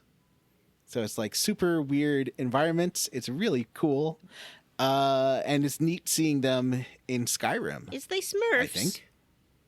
Yes, they is Smurf. They are because they got like bluish skin, and they live in mushrooms. So the answer is yes. And they're magical. Magical And they're mushrooms. And the Gargamel / Mirak is this guy because you get to this island. You got to take a boat to this island, and it feels very like 2000s open world game because Yeah. you get there, and there's all these pillars that are glowing, and townspeople from Raven's Rock, which is sort of the main elf town, have been drawn to work on constructing this temple for Mirak, and I didn't go there right away. I just slept at the inn, and then I woke up and I was working on constructing the temple. Feels like that. Do you know? Have you ever seen or read the Tommyknockers, the Stephen King novel, or the shitty movie adaptation? I saw the one sure. with the movie adaptation with Tracy Lords. Yeah, it's like this is That movie is basically amazing. This is basically the Tommyknockers, where there's like something compelling you to like build something for something else. That's what happens in Tommyknockers. Oh, okay. Yeah. And you are like, well, Maybe I'm this not is thinking of weird. Tommyknockers. Wait, what's the one where they eat the Langoliers? Is what I'm That's thinking of. Langoliers. Yeah, that's Yeah. Langoliers. Fucking love the Langoliers. Well, that was a great movie because Bronson Pinchot. Balky and the vagina, which is described in the actually, book as a vagina. There is a new Langoliers adaptation that's releasing this year, actually. Oh, exciting. And I think they'll take it super seriously and make it way worse. I think it's like adaptation, like loosely, but I think Is it it is still gonna have technically a Bronson Langoliers Pinchot? adaptation. Hopefully. Is it still think going to have so. Dean Stockwell? Don't better. think so. Is it going to have know Morgan what, Dean Will? Stanley? Maybe Vanessa. David Morse. I don't know. Will You it know have what Morgan will Freeman? have Dean Stockwell? What? What about Vanessa, Dean Cain? did you see? I saw. Are you talking about how they're talking about Quantum Leap reboot? Well, not a reboot. I thought it was a A continuation. continuation. They're apparently deep in talks, but I don't know if Dean Stockwell still acts, Johnny. Have any of those But- been any good yet? Any what? Of the Well, see- modern read. See, with Quantum Leap, that show never got a finale, so it would be cool to actually end it. It Oh, had John, a this- finale. It was just terrible. This this Langoliers adaptation is an experimental film called The Timekeepers of Eternity, and it does star Bronson Pinchot. What? What? Yeah. What? Everything you just said is a lie. This is Nope, amazing. it is premiering at Fantastic Fest, like right now. Wow. Like I can't right wait to see now? it. I can't wait to go to Fantastic Fest like right now. Fantastic Fest is happening right now. Well, you know what else is right. happening right now? The end of this show. What? Okay, well, first we'll skim through this Yeah. DLC real fast. So basically, everyone's like, "What's happening? Why are these people getting controlled?" You do walk around, and then you do get a book. Wait, Yeah, who they teaches you? make you go get a book. Yeah, and you go inside the book, and you get like these tentacles come out of the book in a real Cthulhu way. That's pretty fun. And there's these like mind flayer squid head guys. It's actually a really cool effect, and those guys are like Cthulhu's basically. Yeah. It's really cool. I found a spell that lets me summon them to attack things. Oh, that's awesome. And those are great. And you get the ability to. It's called like, was it Dragon Bend or Bend Will? Oh yeah. Which is a new shout. Mm-hmm. You can shout that on all these stones around this new map. So that's sort of like the open world thing of that's the thing you can do to end this DLC is you got to turn off all these stones. Mm-hmm. And you like meet. There's this like indigenous culture there, and they want you to protect their village. But then you also get this guy Marak, who sounds like he's voiced by Ricardo Montalban. He's like, "Hello, my friend. It is so good to meet another Dragonborn." Shocker, he's a Dragonborn. Yeah, and he's still another alive. Dragonborn. Yeah. And he is in a deal with Hieronymus Mora. Hermaeus Mora. Who is, if you remember, the guy who was keeping made that guy go crazy, the guy that you get the Elder Scroll from. Which, like, this is great voice work for Hermaeus Oh, Mora, yeah, he's though. great. Like that, yeah. The way that those lines are delivered is so like creepy and just sounds gross. It's really neat. You meet up with an elf who was a main character in Morrowind, and he guides you through a really cool, I think the best dungeon in the game. It's like this dwarf dungeon where you got to turn on these steam engines, and it reminds me of a Zelda level. Remember I was talking before about I wish there was better designed dungeons with puzzles great. and stuff? Yeah, there's a ton of puzzles in that one too. Yeah, that one's really, really fun. But then at the end of it, you get access to a book. And for the next 2 books you get in this game, it doesn't make you go through a terrible dungeon. Like, it reminds me a lot of the Oblivion dungeons, where you go to the Oblivion plane in Oblivion. Yeah, because you go to, like, Hermaeus Mora's, like, his little pocket dimension. And it is so confusing because everything looks the same. And there's, like... It uses this sort of bending reality effect but it doesn't quite work because you can tell it's sort of stretching the engine beyond what it can actually do. So it's real hinky. And you like sometimes you can sort of get caught in the moving dungeons and stuff. And it's annoying because you can't really kill the enemies in this plane. You have to, at least I couldn't. I had to sneak around. Oh, maybe you can because you got Death Beam, but they're not. You can. Yeah, they're just hard to kill. Yeah, they're really hard to kill, And it's not worth it. You might as well just... You can just run through if you're going fast enough. You're supposed to avoid the combat in these. But it's just like super long. Everything looks the same. It looks really bad. It like does the graphics look bad. Well, the like look texture, Xbox original. The textures are just terrible. It looks like a PS1 game. Yeah, early PS2. Yeah, it looks like Morrowind. Yeah, just for these dungeons. But there's a really cool bit at the end. You get this spell, this shout that lets you tame dragons, and the final part is you ride on a dragon and you use this dragon to fight the last boss, and it's really cool. Yeah, he's like at the top of like some tower in this dimension. That's where the battle takes place. It's pretty cool. And like, doesn't he fly, or doesn't he have a dragon there too? And like his dragon is there. No, at least he for had a me, dragon there, right? At least for me, he was there was a dragon you had to kill. That was Marak. Marak takes the form of a dragon. You have to kill him. Oh, that way. right. Yeah, you're right. Yeah, because he's like super dragonborn. Yeah. So that was pretty fun. I like when Hermaeus Mora does kill the leader of this village. I think there's no way to avoid that, right? I don't think so. I tried, but he kills him. He gets his soul sucked out. That was pretty fun. Yeah. This DLC was really good. I've heard Dawnbreaker's better, but I like this one because I like the dungeon was so good. The Steam dungeon. Dawnbreaker feels like it does cooler stuff with the game. Like it changes the gameplay in fun ways. Where this one just like I think the lore stuff is interesting, but it puts you through some real shit dungeons. Grunk also broke the DLC for Hearthstone. Is that what it's called? The one where you get a house. It doesn't work. Those never trigger, and weird. so I can't build my own house. That's terrible. That DLC is broken. What did Godzilla do? What did Godzilla do? Godzilla got real fucking big. That's what Godzilla did. Unfortunately, the camera didn't do great with it. What do you mean you got big? Well, Jimothy, last week I discovered a magical cheat room that I could teleport myself into at any time. It would let me add all sorts of points to my stats, and it had every version of a copy of everything in the game, and unlimited potions, and yada yada yada. And one of the things it had was a button that said "Make Big." It's a little more complicated than that, but I did make big. I made Godzilla like 3 meters tall, maybe? Is that high? I don't know. I made him tall. And 3 Godzilla meters went tall isn't that high, is it? That's pretty tall. That's like 9 foot something. Well, this was like house-sized.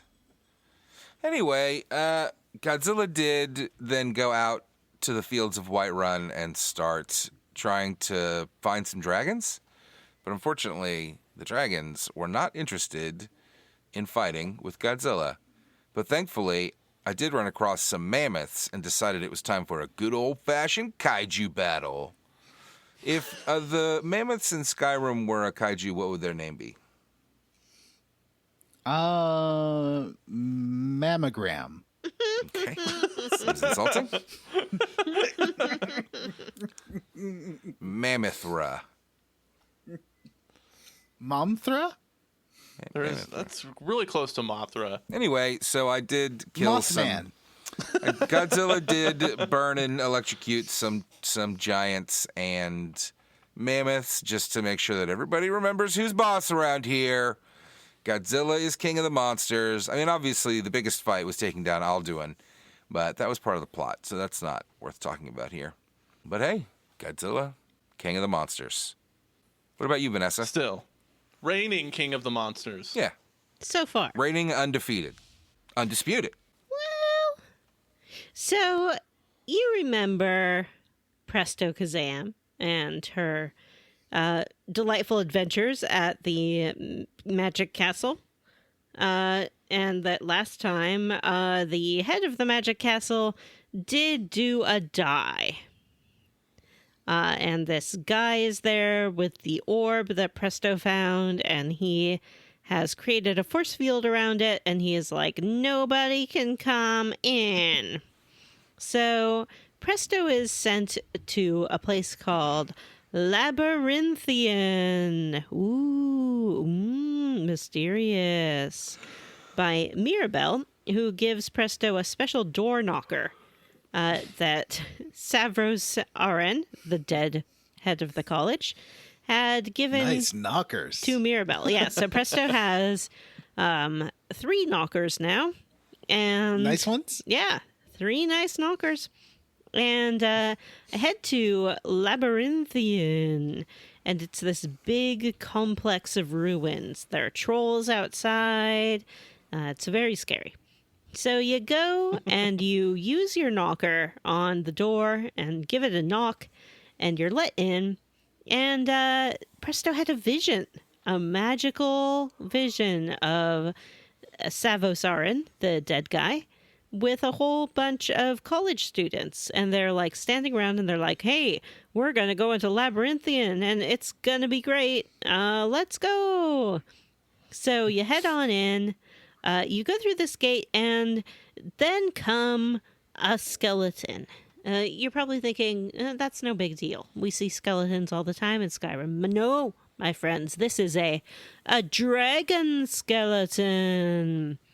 Woo! Bum, bum, bum. Spooky! So this big Drago skeleton comes, and Presto did spell it to death with magic spells.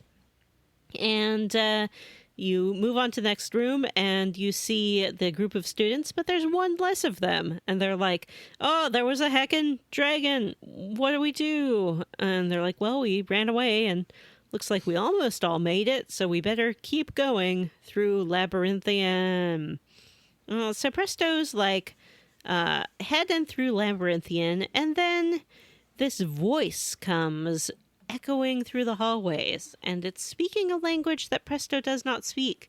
But when it speaks, all of Presto's magic gets drained away. No MP at all. This would be a problem if I had not maxed out my enchanting skill and made myself a set of armor that makes all of my spells free to cast. What? Okay, not all of them, but it has 4 pieces that do 25% off each of destruction magic and conjuration magic. So Ooh. Presto doesn't need that MP anyway. So you continue through this hallway, and this voice keeps talking to you, and eventually is like, do I have to speak English to you? You're not answering me when I talk to you. Oh, I hate English. It sucks. Anyway. They don't have a fantasy name for it? Yeah, that's what I was thinking. Okay, it doesn't say English. It says like this guttural bass tongue or whatever. Oh. Okay. And it's like, hey, you must be Savros. Come back. Welcome back, buddy. I guess you're going to try to finish what you started. Good luck with that. So you continue on, see more visions. There's fewer and fewer students every time. And eventually the voice is like, hey, "You're not Savos. I bet he sent you in his place. Did he tell you what you were going to find here?" And I'm like, "No, he didn't tell me anything. He's dead." So I get to the end of this dungeon, and I get one last vision, and these 3 students are like, "This is it. We're going to do it. You go first, Savos." And they all agree we're all going to make it together, or none of us are going to make it. So you go in, and I see these 2 mages, and they are like locked in spell casting. They're casting this big force field on this dude, Morokai. So I was like, well, what do I do about this? I know what to do. I'll just kill these mages and let Morokai out. It seems like a nice thing to do, right? So I kill the mages. Morokai comes out. He's not happy that I let him out. I mean, I guess he's happy, but he's like, "I'm going to kill you now." So instead, I did do him a kill.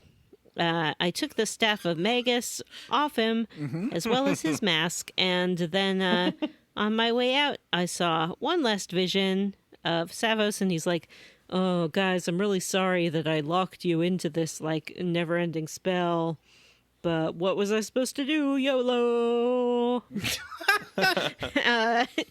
And then on my way out, I run into a Thalmor, and he's like, "Hey, you got the Staff of Magnus? I'm here from this guy who's fiddling with the big orb, and he wants me to stop you." And I'm like, "Oh, okay." And then I killed him.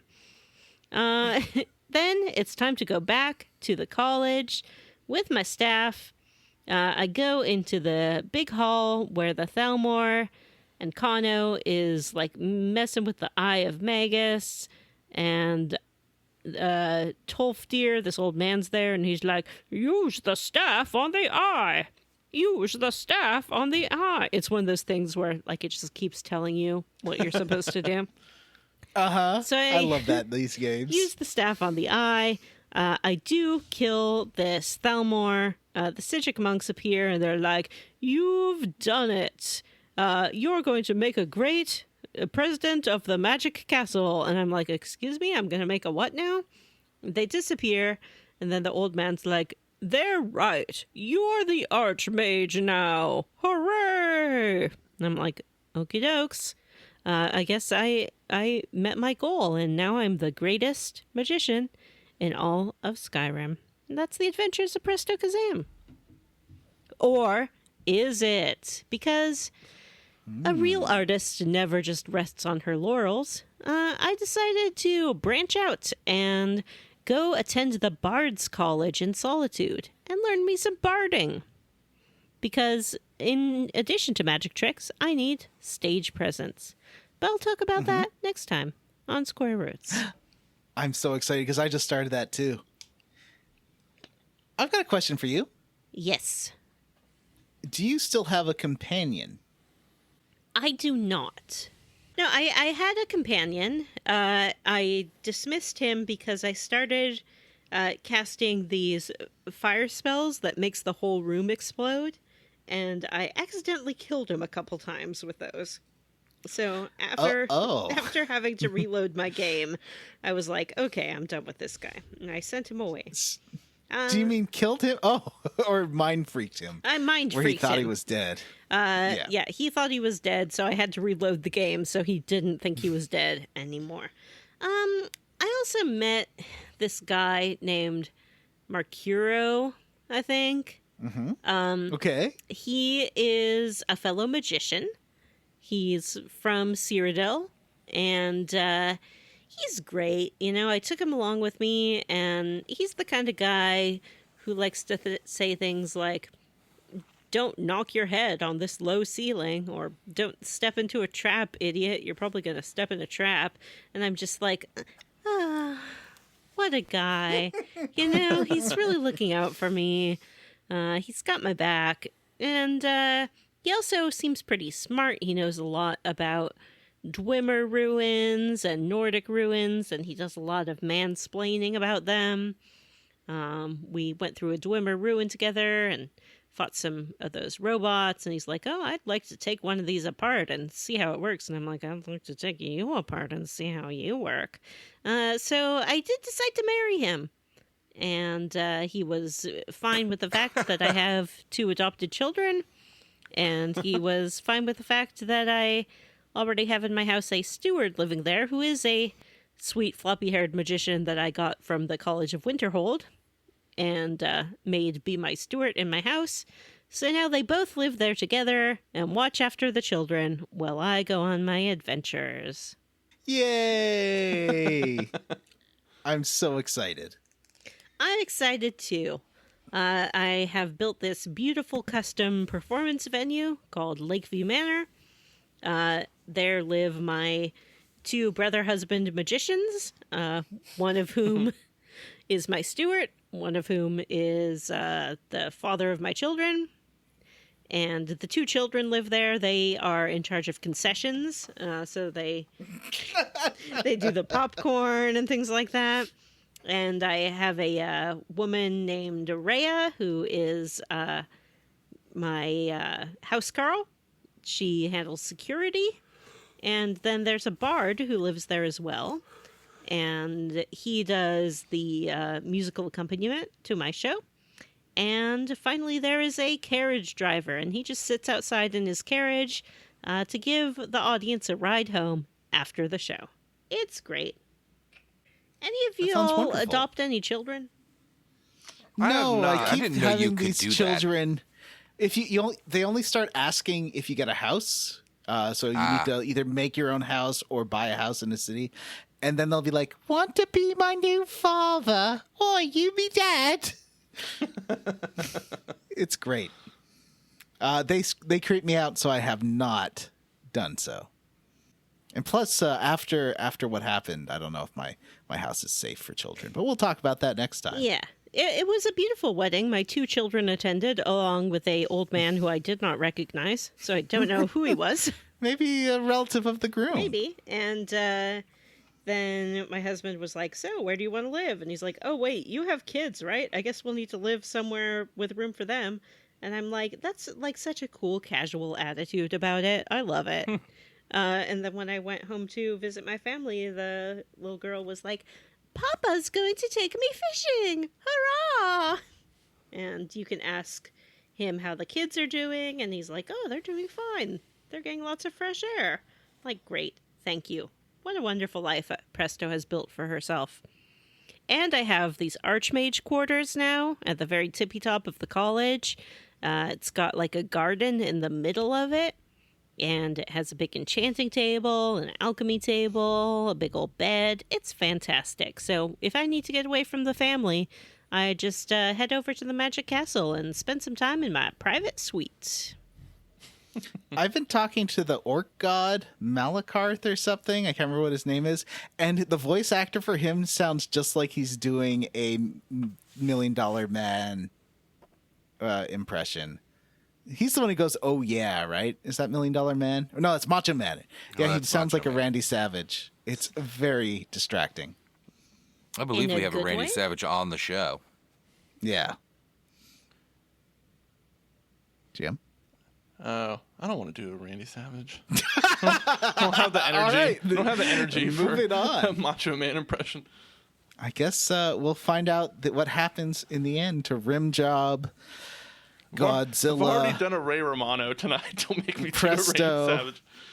and Grunk next time on Square Roots as we conclude Skyrim. Oh no, You were might we be- stretching it, Vanessa? Well, I had suggested that, but we don't have to if y'all aren't interested in stretching it. Do we have to stretch it now that we scheduled Yes. the vote to end in Oh, a okay. couple weeks? Sorry, I didn't know that. Yep. Okay. So where are we playing to next time, Vanessa? Well, we could do one of 2 things. We could play a little bit of the main plot next time, or we could not at all and just do whatever the heck we want. Would that be Well, I too like that. chaotic? You like doing whatever the heck we want? Yep. Yeah, I could tell you about the Thieves Guild next time Yeah. because I've been getting pretty far in that. I Maybe I'll thought- finally yeah. do that companion skill I keep saying I'll do. Yeah, that's what I was thinking. Yeah, it would be I think nice you'll if we like that could one, each Matt. like maybe look at a guild or something. do something like that. Sure. Yeah, I like that idea too. All right, so next week we're doing whatever the fuck we want. Just go enjoy Skyrim in whatever way pleases you most. Yeah, Has maybe Jim can so join the many Dark delights to Brotherhood. savor. Yeah, Jim. I think that sounds perfect. I want to be a werewolf. Well, we'll see. Well, what you need to do Already is use your teleport spell to take you to your magic room, and then go push the button to turn yourself into a werewolf and to remove your vampirism. You can just add it back when you want it back. But I don't want to lose my cool vampire lord form.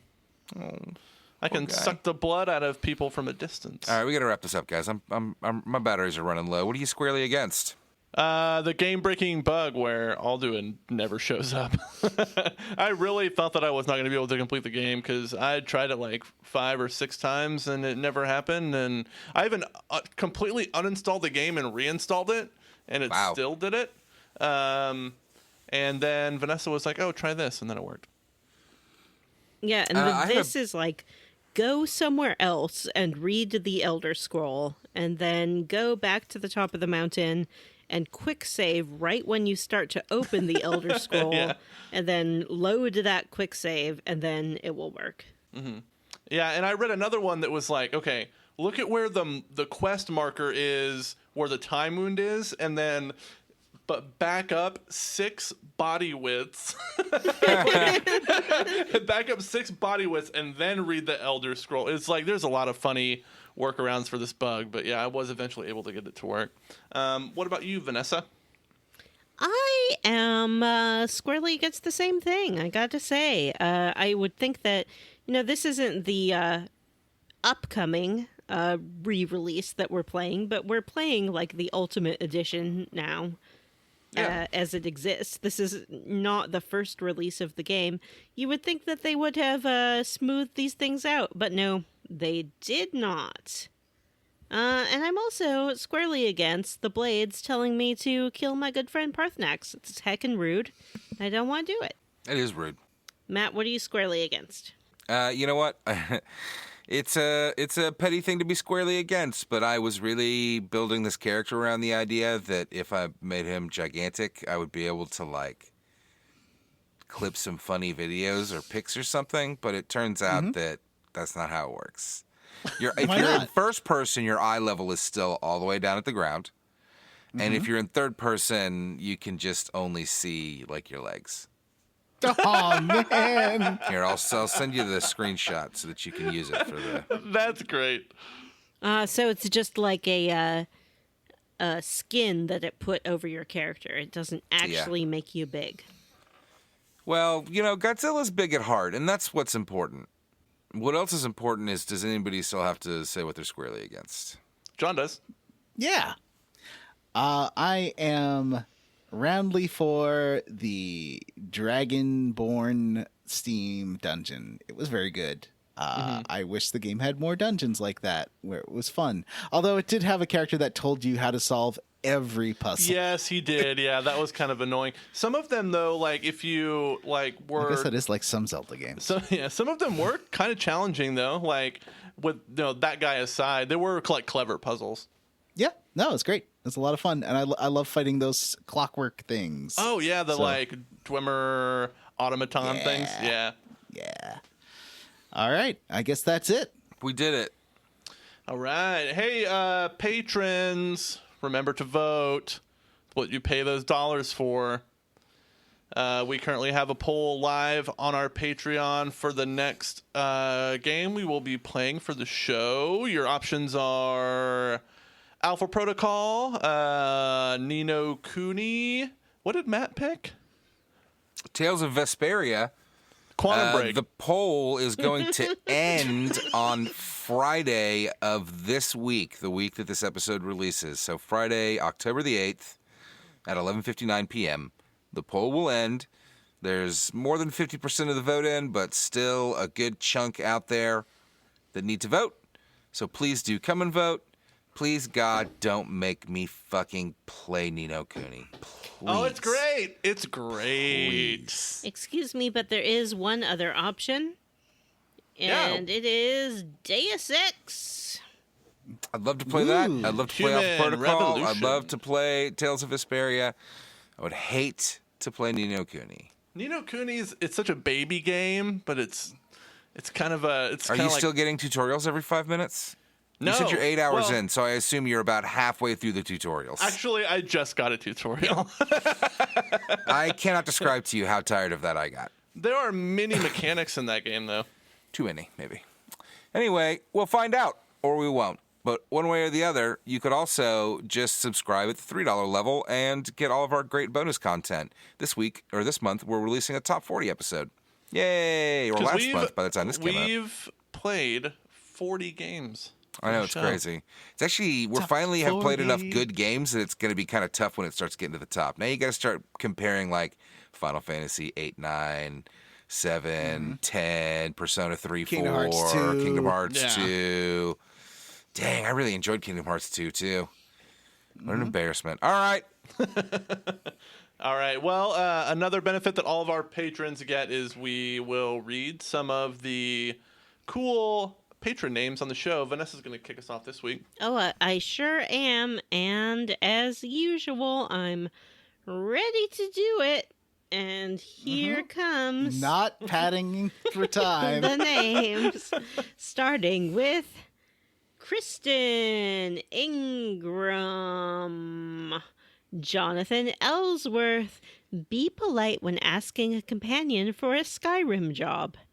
Cameron Shoei, Jack Mizell, Arthur A., Eric Garby, our best and handsomest friend Stan Ferguson, Ron, Ward Childress, Chris Penyak Hales, Marcus Hansbury.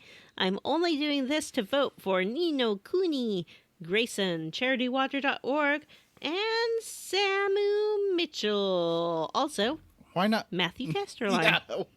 Yeah. I'd like to missing thank Matthew Castro. Foosro D's Nuts, Andy M, Stu Skeel, Alexander Jokic, the RPG Luminary, Miguel Torres, Anthony Cruz, Bish Bash Bosh, Dylan Rowe, Mikey Mucho, Soy Soda Pop, Eric Poirier, Wedge Coon, Nick, Ian Frederick, Andy Best, Solomon Wagner, and Kevin Walter. I would like to thank Jameson, friend of DeSoto, Aaron O'Toole, Michael Crawford, David Shook These Nuts, Keysby Knight, Gage Lacharite, Metal Gear Solid 1 in 2021, Mostly Rational Person, Knopford, Aiden Marriott, Ross Hartley, Sean Gonzalez, Aaron Zelda 2 is underrated little, Florian Jonas Kramer, Sean, if the Dragonborn gets power from shouting, does that make the Dragonborn a Karen? Rubber Bear, and Randy. I feel like you have to put a little bit more excitement on that, Randy. Randy! I'd like to thank Do Good Recklessly, Aaron Bachman, David Green, Rolled Earth, Race Jenkins, Sexy Grandma's Boy Toy is Harry Corpovara, Amanda Douglas, Kita Renee Prince Cifuentes wants to make the world smooth, Andy Smith, Brian Pitt, Tracy, the Borg Queen, Armin Hammer, Wash in the Wind, Go to Paris, France, Welcome to Cute Boy Jail, Honk Honk, Elder Scrolls V, Skyrim, Dawn of Dragon Justice, and Mary, Queen of Scoffs. All right, everyone, that's it for this episode of Square Roots. If you'd like to have an email read on the air, you can send us an email to squarerootspodcast@gmail.com. We have a Facebook group. It is called the Square Roots Podcast Group for smart, cool, very attractive people. You can come interact with us there, or you can tweet at us. We are at Square Roots Pod on Twitter. If you're listening on Spotify and you would like more delicious Square Roots content, check out our RSS feed at squareroots.libsyn.com or look for podcasts other places. Did I miss mine? I don't know. Yeah, Is it go too ahead. late? Please rate, review, and subscribe on iTunes, Ghana, or wherever you listen to podcasts. Thanks to Stephen Morris for our Square Roots theme. You can find Stephen on Twitter as Beige on Beige and on YouTube. Links in the show notes. All right, everyone, that's it for this episode for Square Roots. I'm Jim Banks. I'm Matthew Van Zant.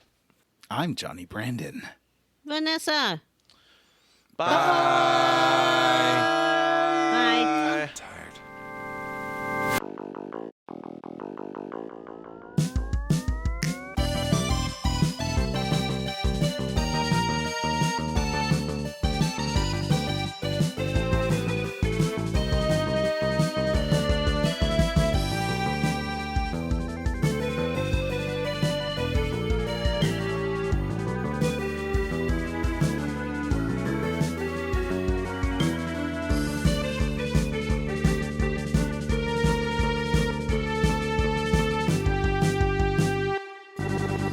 give someone the finger and then tell them to sit and spin, surely that is an intention that I they don't sit think on they're- your finger and spin around.